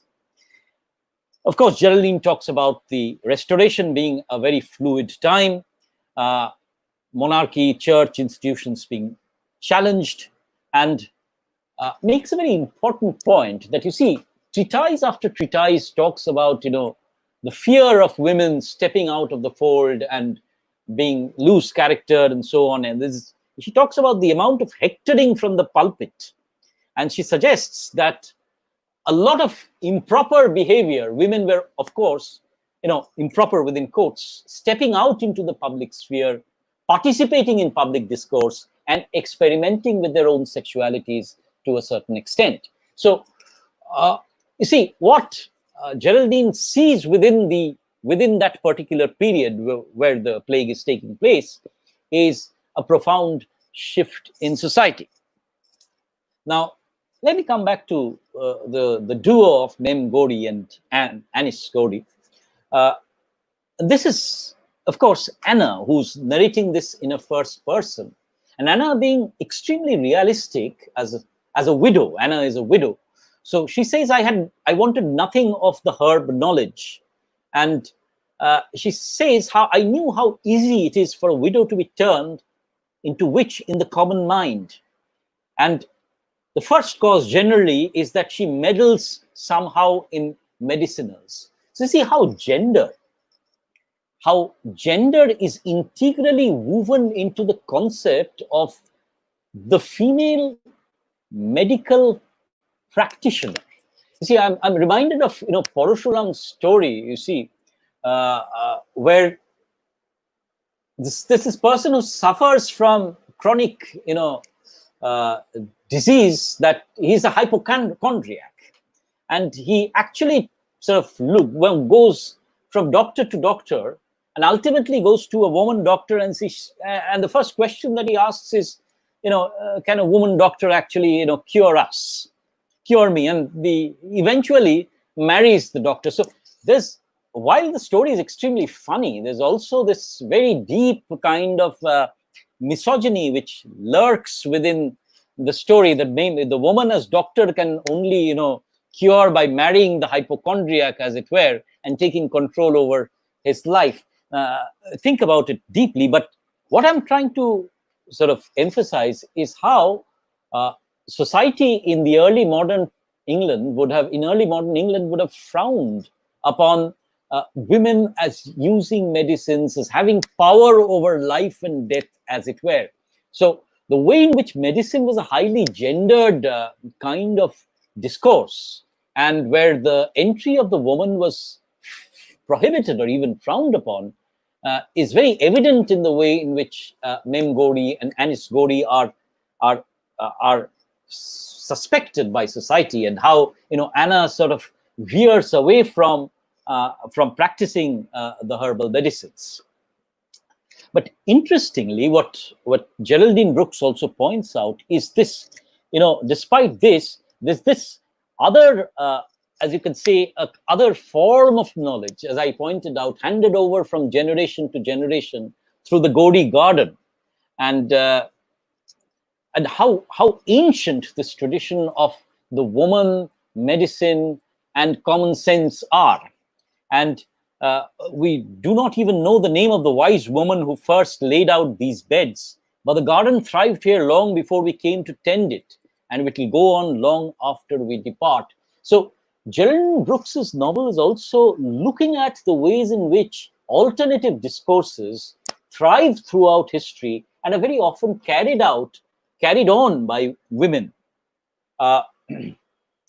Now, Anis Corey, of course, is the rebel, the militant, free woman, as it were, who talks about listening to her own heart than having her life ruled by other conventions, and therefore challenging these notions of dark and light, and Anis Corey confounded these things. So she's the one who exists on that liminal zone where she consciously tries to step out of the border of the zones that are defined for the woman, her body and her sexuality. And this is what Anis, in a moment when she's all sort of about to be thrown and hanged into the river as a witch, cries out to the people and says, yes, I have lain with him. I have lain with the devil. He's mighty and cold and ice to the touch. And this moment of death of Anis is a moment when the collective, as Geraldine Brooks points out, is the same collective which is capable of taking such a courageous decision when it comes to quarantining the village, and has such a great warmth of heart, as a kind of breadth of vision, is also extremely constricted and what we'll call extremely conservative when it comes to the castigating of the witch and punishing her in the most horrible way possible. In fact, this entire novel shows how women also had to bear great cruelty from the collective when it came to disease. Anis, of course, talks about the female agency, and she says, I'm no man's chattel. I have my work, which I love. I have my home, yet sufficient for my shelter. Right. And if you look at the last line, she says that sometimes a woman needs variety in sexuality. So why must I restrict myself to one man?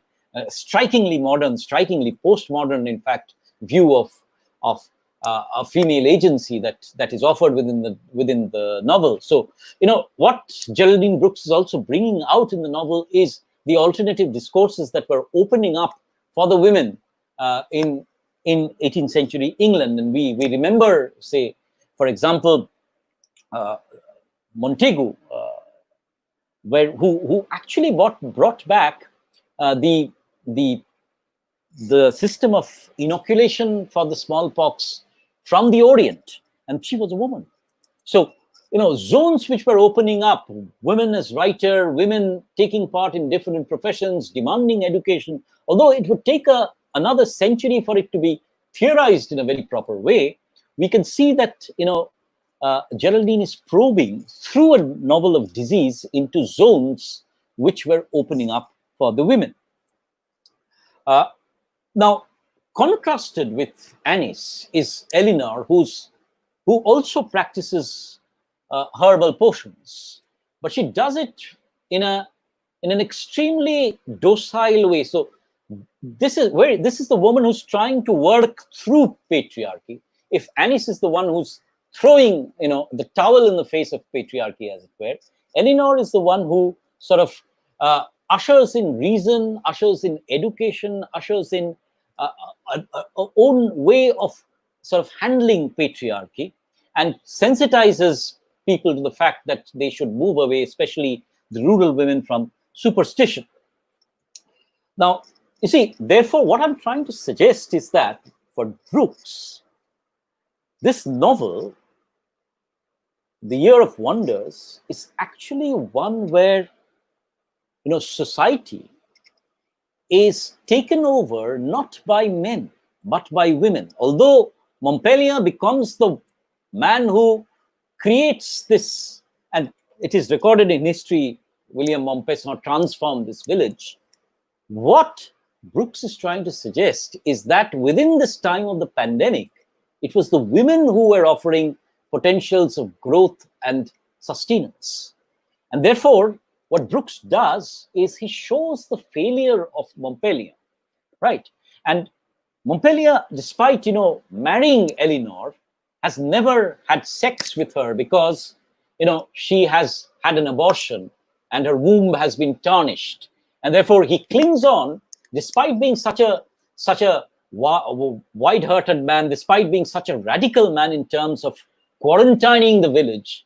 When it comes to sexuality of the woman, he quarantines her as well. So there are two quarantines operating here.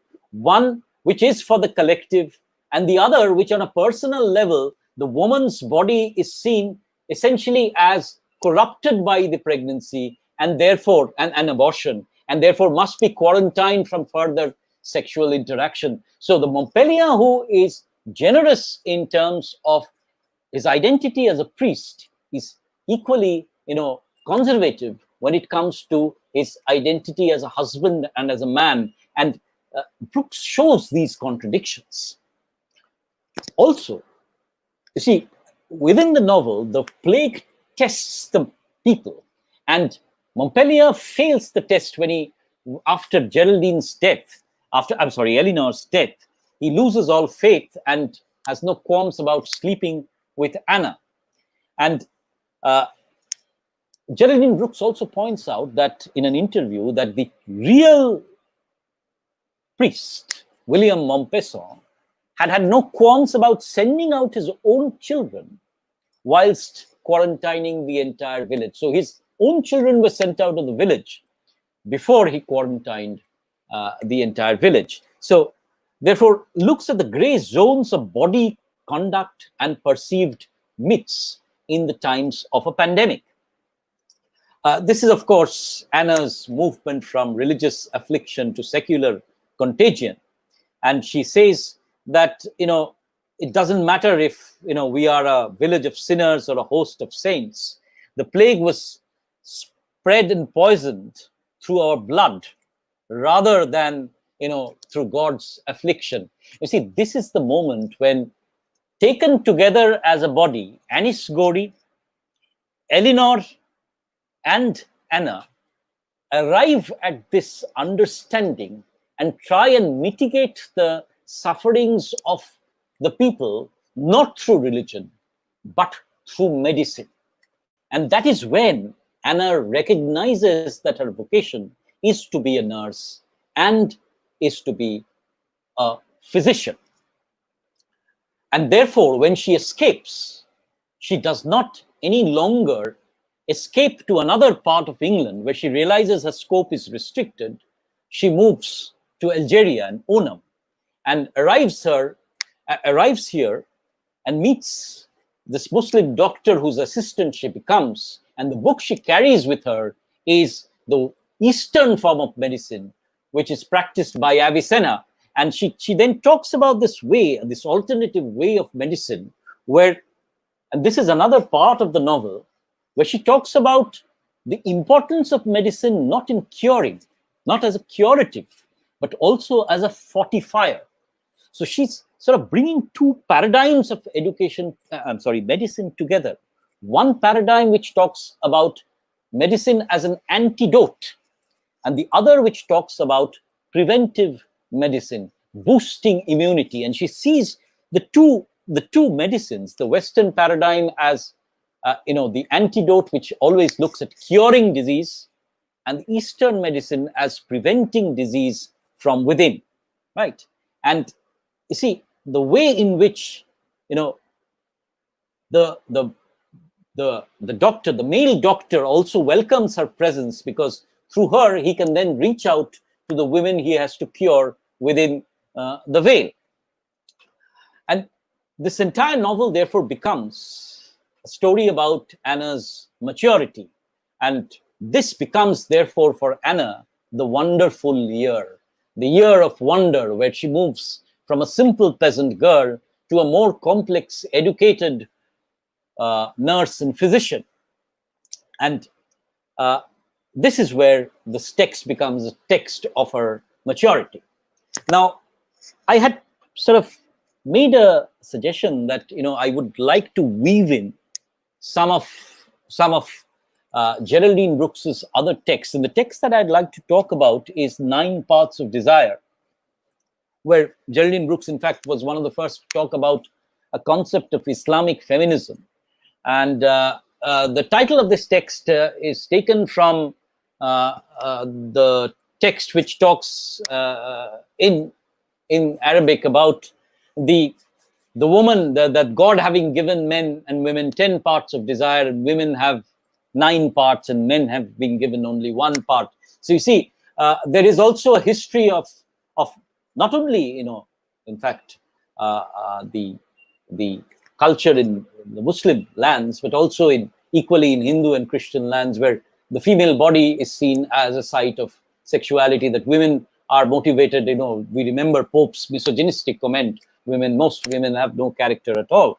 So, Geraldine Brooks sets off as a Pulitzer-winning journalist, and this is the one book which won her an award, in exploring the condition of Muslim women in the vast part of the Orient, of the Islamic world. And she talked about the ways in which female genital mutilation takes place. And she talks about the ways in which the hijab is used in these societies. And she also talks about the ways in which Muslim women, despite being, sort of prohibited by the hijab, as it were, have devised their own ways of finding out their own agencies and reacting to it. Now, of course, this novel was this text was widely criticized. Especially, I bring to you a criticism from the Griffith Review, which argued that Geraldine Brooks was falling into the trap of the Oriental, and that her perpetuality of Islam is essentially misogynistic, and that this very concept that she could know the heterogeneous body of Islamic women through one particular book, and by moving across one particular area, was extremely presumptuous. I'm not going to go into that. What I'm trying to talk about here is, why does Geraldine Brooks write about the plague in 2001? I think, and this is what she has also articulated, that she takes the plague as that moment when the woman is thrown into a crisis. And being thrown into a crisis, she sees the moment as the one where modernity has an incursion upon an older worldview. And in that incursion, the woman essentially transforms herself. I link this novel, and that is why I would suggest that Geraldine Brooks ultimately locates Anna not in a Western society, but in Algeria, where she suggests that a woman like Anna would have a new opportunity. And in doing so, she links her book, Year of Wonders, to her other book, 9 Paths of Desire. In this particular era of Islamic feminism, and this is a phrase that she keeps on using, where the woman, despite being constrained, and she's talking about the Islamic women here, despite being constrained by a hugely misogynist male society, is finding her own ways of adjustment, her own ways of empowerment, and her own ways of reclaiming her own body. You see, at the end of the novel, Anna, of course, has 2 children by her side. The child whom she has taken from Elizabeth Bradford, and has nursed and brought up, a name she has given Aisha, and the other child whom she has had with this brief sexual encounter with Pompelia, whom she has named after her mentor, Elinor.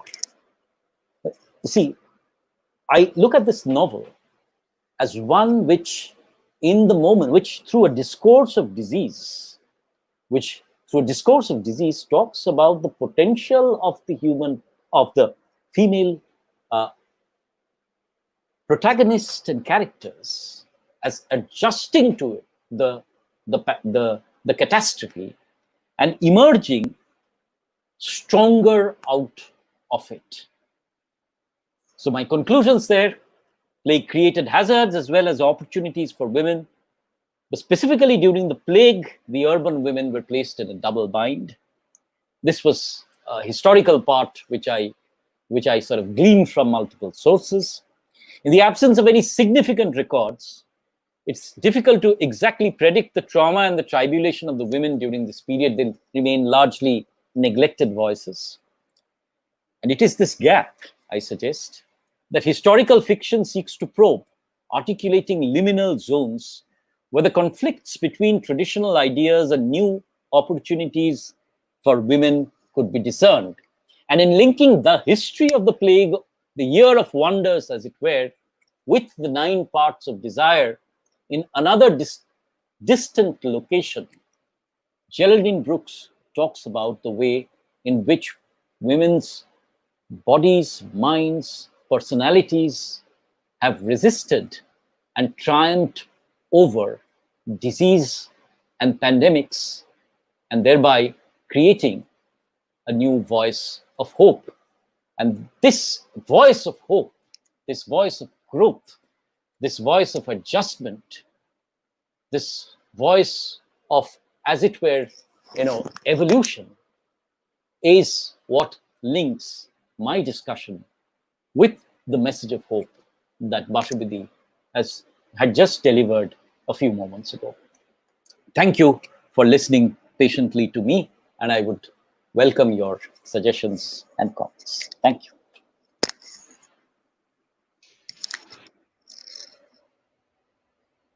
I'm a bit overwhelmed, Amrit, because you had very modestly said that you were taking a narrower view, and I think you have totally flouted your own premise, because you bring in so much, very rich discussion. I'm definitely going to go away like everybody else and read more of Geraldine Brooks. What you have done is just a wonderful journey where you have brought in a prism that we really need to use now, the liminal zone, that gray area which offers a gateway, as it were, from an old world to a new world. And you have shown it through the body of the women. It was a very eloquent study, very compelling, that you have shown us how the variations of agency, the role of women have become the acts of resistance to patriarchy, to perceived beliefs, and to leading to a subversion of the then accepted normal. And how in times of crisis like the plague, a woman becomes the nurturer, the one who moves from the private to the public space, the carer, but also the one with knowledge. And that is something you have shown through the role of Anna, and also the other women who take on themselves, like I was just looking at the various, like Mem Gaudi and Anis Gaudi, and also Eleanor and Elizabeth as well.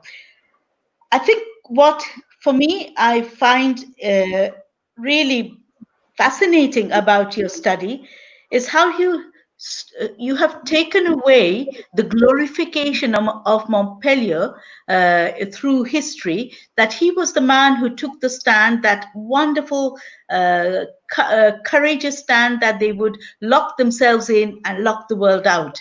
And yet he sent his children away. So I'm really glad you brought that in, his double standards, which actually mirror society, patriarchy, and how these double standards are waived by the women who actually put their bodies at risk as they take on the role of nurturer and nurse.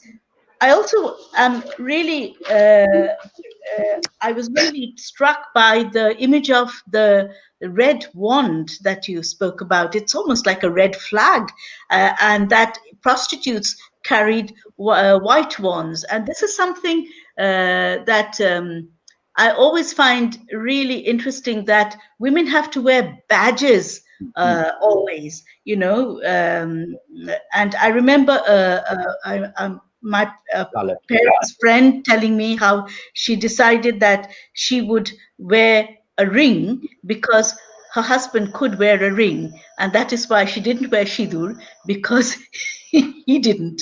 So it's quite interesting that we always have these badges of identification that society imposes on women.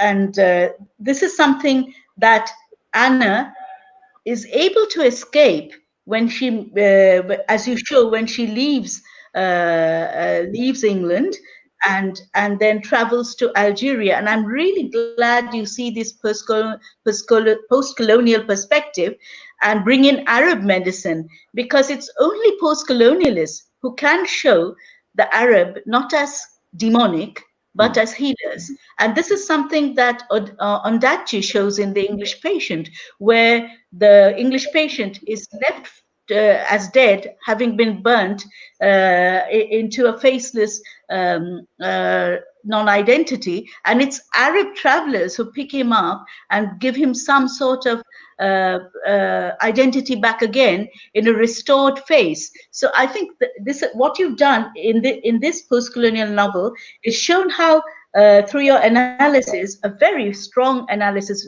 probing, reflective, and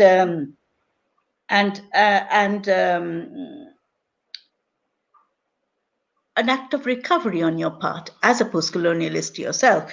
And I think this liminal space that you explore is really interesting, as the woman leaves her private sphere and enters the public sphere, not to subvert the stifling standards of a hypocritical society, and where she shows up a community that can no longer continue as they have been. So the woman, in showing that she is capable of assuming a responsible and public role, as in the economic sphere as well, is almost like the women who took up jobs during the war in Europe, and the women during partition and after partition, who became the breadwinners. So in times of crisis, as you have shown through Anna, your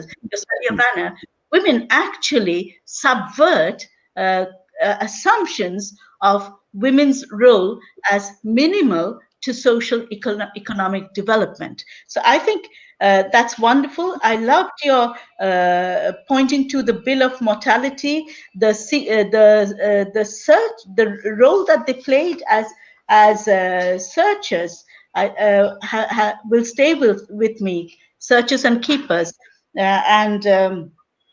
Finally, I think what you have shown is Geraldine Brooks has shown through her novel, as you have pointed out, that women actually need to come forward, to break down the walls created by patriarchy in times of crisis, in their roles as nurturers who are unafraid and who show extreme courage, and, as you noted, and leave a sense of hope as literature like this does. Thank you, Amrit. That was brilliant. And can we open it up to questions now and comments?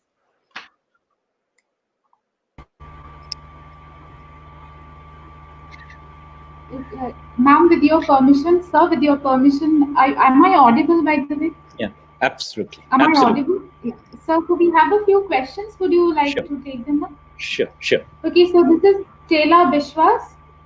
Sir, what would be your opinion on the fluidity of the present pandemic situation when the lockdown has restricted spatial movement for everyone and women have to almost multitask from home itself? This is Tela Biswas. Right. First of all, thank you, Bashubidhi, for those very kind words and the way in which you really summed up the points that I was trying to make. Thank you also for pointing out this something which I will linger on for a moment before I go to the question. How the World War actually created a similar opportunity. And yes, partition.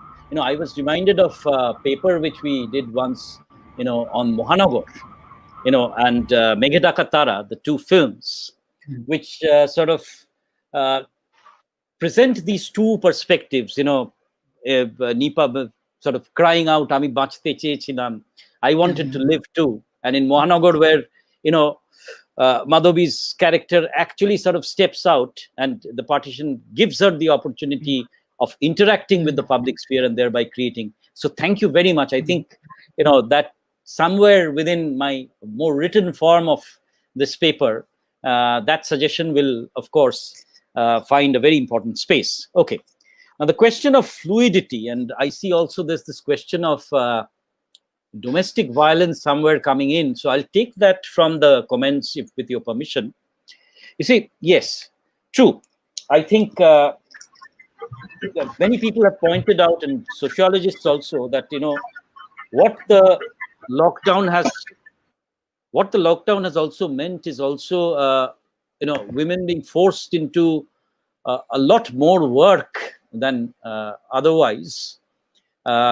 And then also, you see, again, as Bashubidhi pointed out, the hypocrisy that men can get away with, closing the doors and working from home, whilst women have to, also cook and do the dishes. But I think the lockdown has also alerted men to the fact, that the domestic space is not something which can be forgotten and wished away at the back of their minds. So we have also, if there has been an increase of domestic violence on the one hand, then there's also been a degree of participation by men as well in the household chores, as it were. So this divide between the public and the private, between the home and the world, as it were, has been challenged by the pandemic to a large extent. Now, of course, you see, we are not going to look at the effects of this on a very short-term basis. You see, what we are looking at in the violence is probably the way in which patriarchy will respond to men to this crisis. But I think, once this concept of the work from home actually deepens, and this is going to be one of the fallouts of this, once this concept of the work from home deepens, I think, and I hope, hope is the word which I use, a more equitable distribution of work between the man and the woman. I think a lot of jokes have been going around, which, unfortunate as they are, but which are alerting us to the fact that, this binary of the man as the breadwinner and the woman as the domestic nurturer is undergoing a certain strain. I think that is probably one of the positives which is bound to come out of this issue, right? So those are two questions which I took together. Very good. I can't hear you. I'm sorry. Unmute. Oindri, you have to unmute yourself. Yeah, right. I can't hear you. Oindri is still not audible. Now Can we go on to the next question? Maybe she can figure out. Yes, am I audible now? yeah, you are audible now. Okay. So the next question is, uh, this is Debanjan Mitra. How can we see the struggles of faith and science, medicine and meat in curing, altering the existing social hierarchical structures?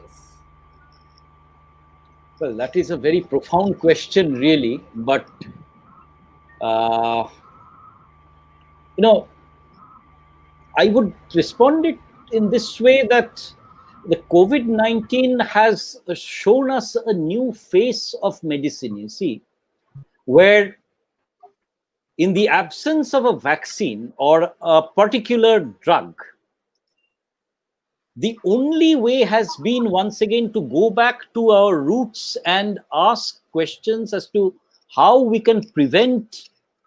I will go back to this old adage that prevention is better than cure. So we are looking at systems of medicine really where we are building up or fortifying ourselves, as Anna would sort of talk about this at the end of Geraldine Brooks's novels. So in a certain way, it links up also with the hierarchical structures in society. You see, one is that we are recognizing that, for example, in terms of hierarchy, the power of the nurse over the power of the doctor.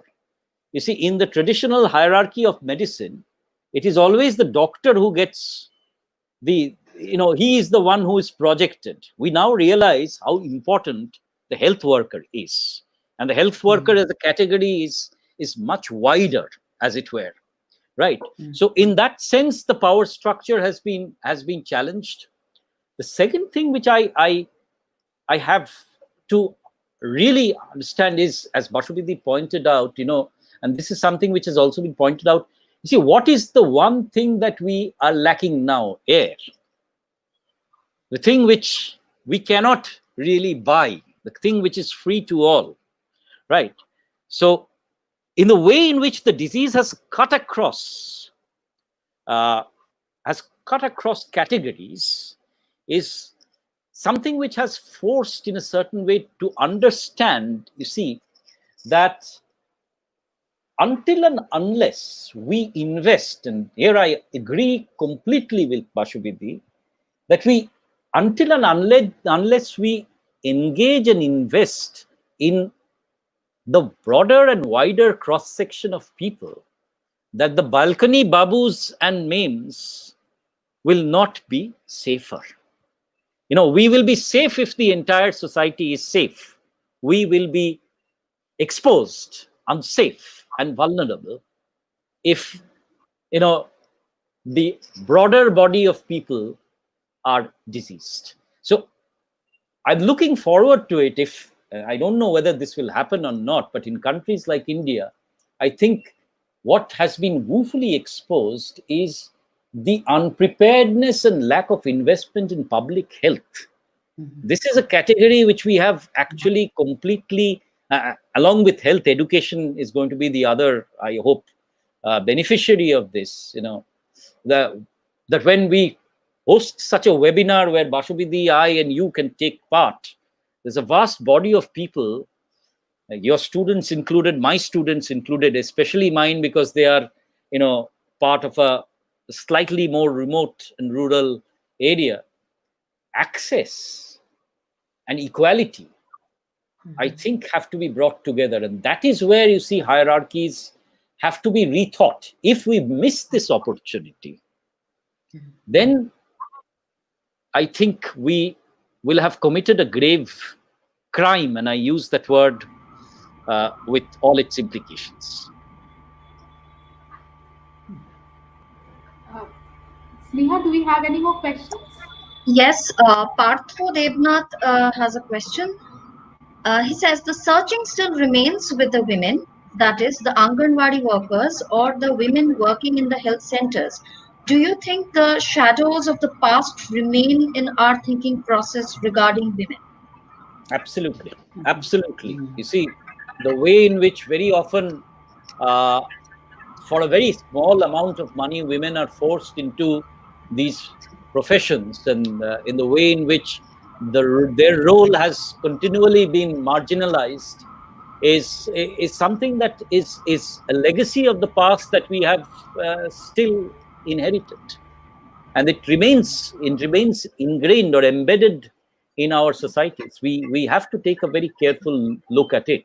As Bashubidi pointed out, uh, you see, when you talk about a Jandhan really, and money reaching the people, it's not just 1,000 rupees given to a person, and you say, and you sort of brandish this: I've given 10,000, I've given 1,000 rupees to an account. But in the way in which it has actually reached the empowered hands. And I think this is very important to understand who are our who are the people who are fighting for us. And in the fighting for us, on television, you always have X doctor or Y doctor. But the workers who map the plague, and the workers who, even for that matter, clean the streets for you, are as important to this battle and to our public concept of health as the others. In fact, I would like to talk about, for a brief moment, allow me to talk about Rabindranath once again. You see, once when Rabindranath was talking about public health, and he sort of, Elmhurst came, and you see, along with Elmhurst, we have forgotten the role of a woman whom I've written about in the book that we edited, Gresham Greene, a nurse who came from America. And she was the one who at Binuria sort of created small models where midwifery was taught, where women's contribution to public health was recognized. You have this concept, for example, if you talked about Anganwadi workers. Take a thought about how majority of children are sort of delivered in India through the daima, right? So Rabindranath was one of the first to think about how these women had to be trained and how they had to be empowered so that they in turn could provide a better service to society and be recognized as such. I think this recognition is very important. Very good. So, So would you there take one is- more question? I think Yeah, sure. Related Yes, to yes. beverages. The questions are the yeah. Exactly, sir. Yeah. Questions are the most important part of any discussion. So I would take not one but many, if time permits. Thank you so much, sir. So this is from Shantanu Maji. Do you think, contrary to Anna's crossing the threshold, the fact that she must keep the hope high till the end reinstates the patriarchal desire of women to act as preserver and caregiver? Look, you see, what is, and Shantanu has a point there, that, despite being empowered in a certain way, Anna is still playing second fiddle to the doctor, even in Onam. And that there's an episode in the novel, for example, I would like to share this with you, Shantanu, because you've raised this question, where in the room of the doctor, she finds actually a book in Arabic, which she takes to her own room and tries reading. And this is the actual manual of medicine. And the doctor, when he comes back, is extremely angry that Anna has taken the book from him. So, dispensing medicine and cure is still a male prerogative, as it were, even in Arab society, and in the society that Anna tries to, I wouldn't say infiltrate, but Anna tries to enter. Having said that, Shantanu, I would also suggest that, you see, what Geraldine Brooks is bringing to us is also a slice of history. We cannot, sort of take this away. That hers is a time when, a small breakthrough in our terms would be a large breakthrough on her terms. You see, you have to put this in perspective. So in that sense, Anna's wonderful year, or year of wonder, is really a year of wonder in this ability to make this transition. However, you see, I keep on saying this, that there is still this gap between the way in which women enter the medical profession and are restricted to certain branches of specialization than men doctors usually do. So no, I don't think Geraldine Brooks is reiterating that binary. She's pointing out to a possibility, but in 9 Parts of Desire, that is a non-fictional book which you read, will give you this uneasiness that you have here, and you are articulating an uneasiness as to whether this is really radical or whether this is really conservative. So that, I would say, you see, Geraldine Brooks being located as she is in Australia, and she's writing with a certain loadedness in her position, will always face this kind of this uneasiness. But when it comes to representation of Anna, I would say that it is far more radical than really, reiterating a masculinist position or a patriarchal position. Sorry. Can we take one more question? Sure. Okay, Anuradha Mojumdar, she's asking, in this pandemic, women doctors, nurses who no longer occupy liminal spaces educationally and professionally are putting themselves to risk. Would it redefine heroism in future literary works? Absolutely. I think, we are looking at, and as gradually the profession is changing, the entry of doctors, nurses, in many ways. But I've also made this point, to see the way in which, the COVID-19 situation has made us realize the importance of nursing. In our earlier discourses, it's more the doctor. The nurse is always seen as this glorified, person, but who really has no agency. But having said that, once again, you see, Anuradha, may I ask you, how many women doctors have you seen on television? You see, this is something which I find very, very problematic in a certain way. You see, in the way in which, doctors, when they're projected on the public media, are very often male doctors. You see, we have really very little idea about the problems that women doctors are facing. Right. And I think the media needs to be far more responsible and more alert in the way in which these doctors are being forced to wear PPEs for 12 hours, you see, not using the washroom during that interval, and then coming back and also, nurturing and taking part in the affairs of the home, as it were, educating the child, as it were. So the tribulations and problems that are faced by women doctors, I don't think has adequately been represented. And I think the heroism that they are showing needs to be not only recognized, but also celebrated. They are the real heroes, as it were. Okay, here is a very interesting question. Spondon Ghosh is asking, role of women here is supreme and science is environment oriented.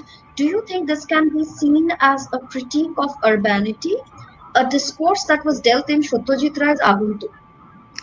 Yeah, I think that's really interesting in the way that Geraldine Brooks has shifted this entire discourse away from the city and put it across into the village of Eam. You see, once again, in the absence, and this is something which we haven't really thought through, all our discourses, and if you look at the media discourses also, have been, the lack of adequate beds in cities like Calcutta and Ahmedabad and Mumbai. What and how is rural India coping with the pandemic? We have had very little discussion about this. So yes, in a certain way, this is also, and you see, it's very interesting in the way, in the absence of adequate medicines, health centers, you have COVID hospitals almost everywhere. But believe me, I once took my students out for an excursion, and one of them fell ill. And I had to sort of try and give her oxygen somewhere. Super specialty hospitals, which are spread now all across the state, my state at least. But when I went there, I saw buildings and beds, but no doctors and no equipment. So how is rural India coping? And in a certain way, the way in which Mem Godi and Anis Godi were coping, they're still probably based on traditional herbal medicines, Ayurveda, homeopathy, is something which, in the sheer absence of ventilators and even basic things like oxygen cylinders, the fight of urban centers is very different from the fight of the rural centers. And yes, it is in a large way a critique of urbanity that Geraldine Brooks is engaged in. And I think as time goes on, we'll find more such representative works coming through. Okay, there's a question from Professor Shubhajit Sengupta from Burdwan University. He's asking, do you think that the use of the first-person narrator in a novel carry the assurance that the narrator will live till the end to tell the story in spite of the plague? Well, yes, I think so, yes. The very fact that he's there to write a narrative marks that she is a survivor, right? And therefore that, in a certain sense, you see, the first person narrative not only gives an authenticity, but also a sense of authority. Anna's position is very interesting. Anna is placed in the house where the plague actually breaks out. The story is that a tailor from London actually bought a packet of cloth which was infected, and this was the source of the plague.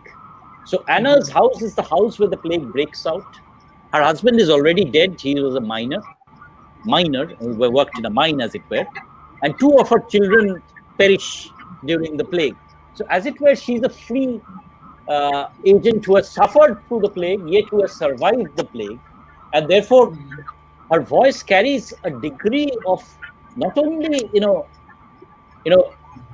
agency in terms of education or involvement and nurturing, but also an agency in terms of survival. I think that is a very important point that Shubhajit has made. Thank you, Shubhajit, for that question.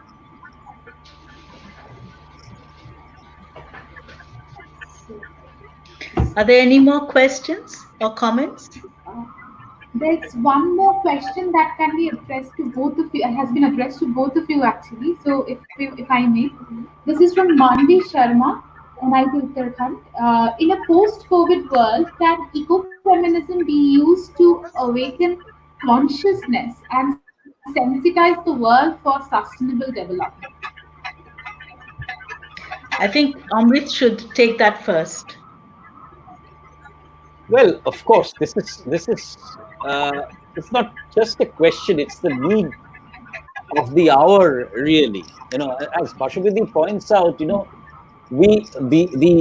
emergence of the Anthropocene has been, hugely patriarchal in the way in which we have seen consumption, and especially, almost it's been a kind of a plunder, as it were. The body of the environment has it were been ravaged really by a capitalist network of people who have seen that nature is just a system of resources to be used. So yes, a simultaneous awareness of the way in which feminism and ecology and the eco-criticism have worked is crucially necessary for us to find out ways. And as Bashupati pointed out, the Prime Minister of England, for example, New Zealand, for example, and the Prime Minister of Canada, for example, have shown us the ways in which, discourses on gender need to be put at the forefront. And is it very, very surprising that, people like Angela Merkel and the Prime Minister of England, Jacqueline, I forget her name, have been at the forefront of of societies which have tackled the pandemic far more, let us say, competently than many alpha male prime ministers. I'm sorry if that sounds a little obnoxious, but that's the truth. Bashaviti, what would be your Well, response? I completely agree with you, Amrit, and you put it very well. And the alpha males are obnoxious, so we needn't be apologetic about that, especially the leaders. And I mentioned Brazil earlier, and you are so right that women who lead countries today. In fact, there's been a study to show that 8 countries led by women have tackled the coronavirus and had the fewest deaths in their New countries. Zealand. So I think, yes, ecofeminism has to take a lead right now. And as Amrit's whole paper shows, women are nurturers, are nourishers, are carers, and they're caring and they have human empathy. And they are the ones, like Anna, who give us hope. So I think it's time we moved on. Just one more point, and that is, if we look at India and other countries, women have been the ones who fetch water for their families. They walk miles to get water. And of course, little children, because little children are the ones who will listen to the mother and not the father. So women have this role of actually sustaining us. They are the ones who have been the fuel gatherers who lit the fires for nourishment, not the fires to destroy woods, as in Brazil, but fires to nourish us, the domestic fires. So I think women's roles are always important. I just want to add one more thing to what Amrit pointed out as well about the women nurses and doctors being at the forefront. The woman leading the scientific research in Imperial College in Oxford, who are working together now. Sorry, the scientist is a woman. The public health director in Edinburgh University right now is not just a woman, but of Indian descent, right? So they are on TV, which is like a breath of fresh air now. So that's one thing. The other is roles have been reversed ever since men started becoming nurses. So, just as women have entered medicine as doctors, and I also, something that you all know, that the first woman doctor in Britain, in spite of Anna, who was a healer and had to go to the East to find recognition and a role for herself, in the novel which Amrit so beautifully analyzed, the first woman doctor in Britain was Elizabeth Garrett Anderson, who actually had to impersonate as a man to pass medicine. And once she cleared her exams and stood before her examiners, she told them that, women can be doctors, and I have just proved it. Because they said no woman could ever become a doctor. She didn't have the brain to do it. So I think, yes, it's time women came forward in a big way through literature, through ecofeminism.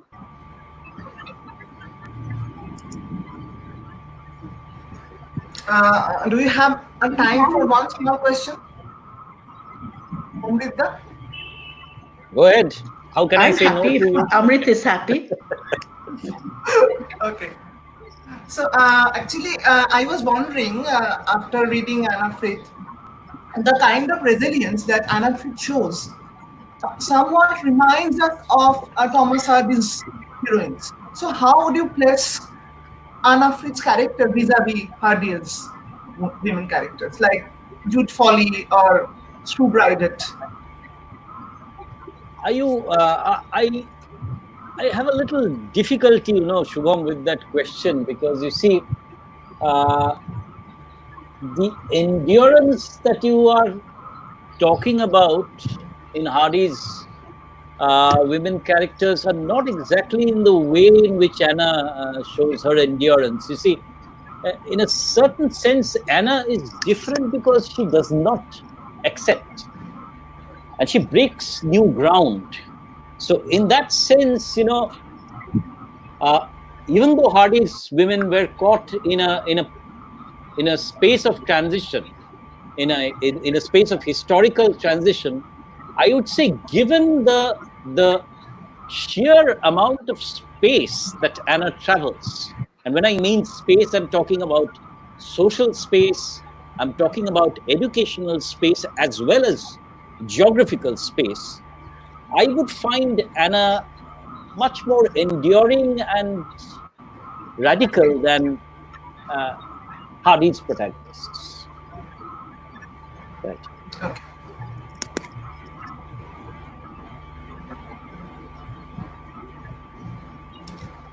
Okay, thanks.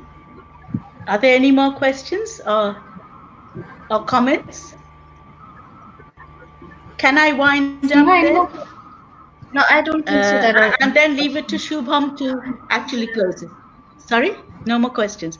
Yeah. Before I pass it on to Shubham um, for his concluding remarks, can I just can you all join me once again to thank Amrit for a very probing, thought-provoking, radical analysis of a woman's role in a novel which goes back as far as 1666. I wanted to add, Amrit, next time, I mean, while I was listening to you, and if I ever have a chance again to talk about this with you, I was also thinking of Simon Armitage's poem on lockdown, called Lockdown, which actually speaks about the village aim.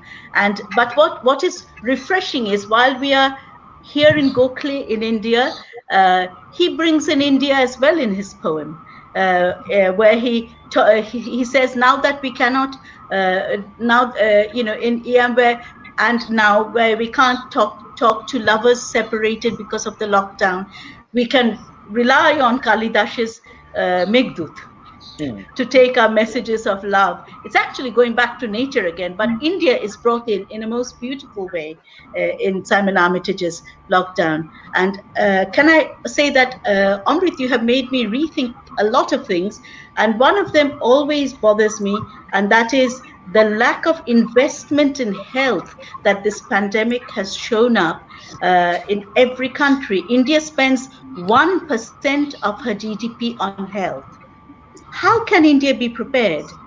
India is the second largest buyer of weapons after Saudi Arabia. Should we not divert the money to healthcare and shelter and sanitation and education and clean water? In Britain, for 10 years, this government has eroded the National Health Service and was totally unprepared. We didn't have enough beds, we didn't have enough nurses, and we definitely didn't have PPE.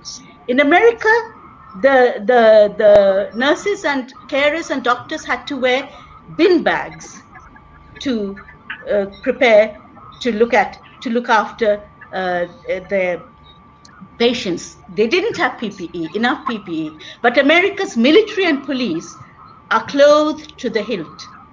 They have wonderful uniforms right down to their boots. Well, their doctors didn't have masks and gloves and other PPE equipment. So my question is, as Amrit has said, could we rely on literature, Amrit, for instilling hope, for re-educating us, for making us rethink, as Anna's role makes us rethink things? Could we do that, as Geraldine Brooks has suggested? So thank you. And can you finish off with one little line to give us hope, Amrit? I think, Bashopati, once again, I'll go back to Rabindranath. Okay, thank you. You see, when he talks about the Mukto Vayu that we need, and he talks about the Ayu and the ball, here is the premier poet of the world actually going back to the basic things of health and agriculture. going back in Sriniketan. And I think that is the model which we need to think about. You see, that where literature is concerned and poets are concerned, they are the sentries. The way in which Shelley talks about the mind as a fading coal and the poets as the legislators of the world. I think that should be our message of hope, that somewhere uh, among the vast body of people who are listening in and who are thinking about this, we will create opinions that will percolate and force policymakers to think on this issue. Right? And thank you once again, for alerting us in your presentation as to if we take nature for granted, there might be a time when nature will survive, but we won't be able to, despite our weapons and our technologies. Thank you, Bashir. Thank you, Amrit.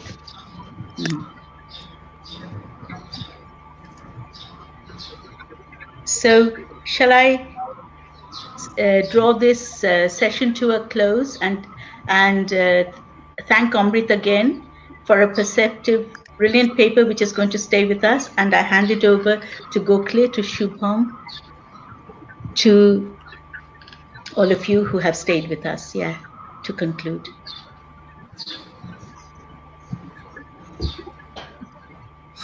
Sincerest thanks to all the speakers, our principal ma'am, for giving us the scope for giving us the scope to listen to you for 2.5 hours right now.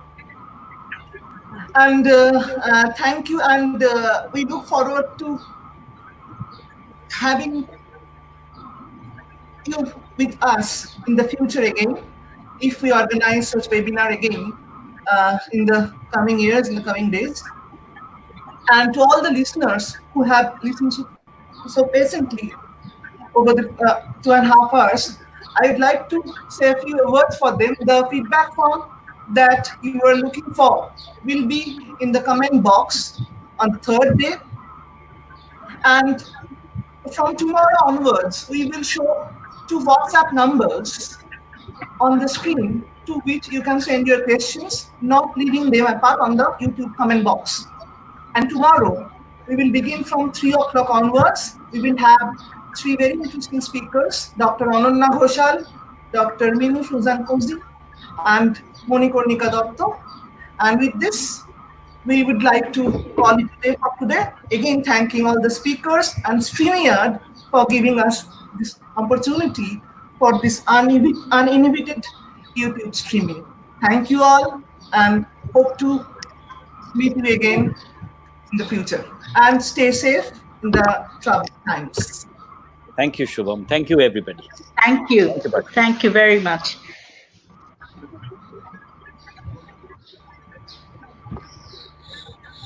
How do I get out of this?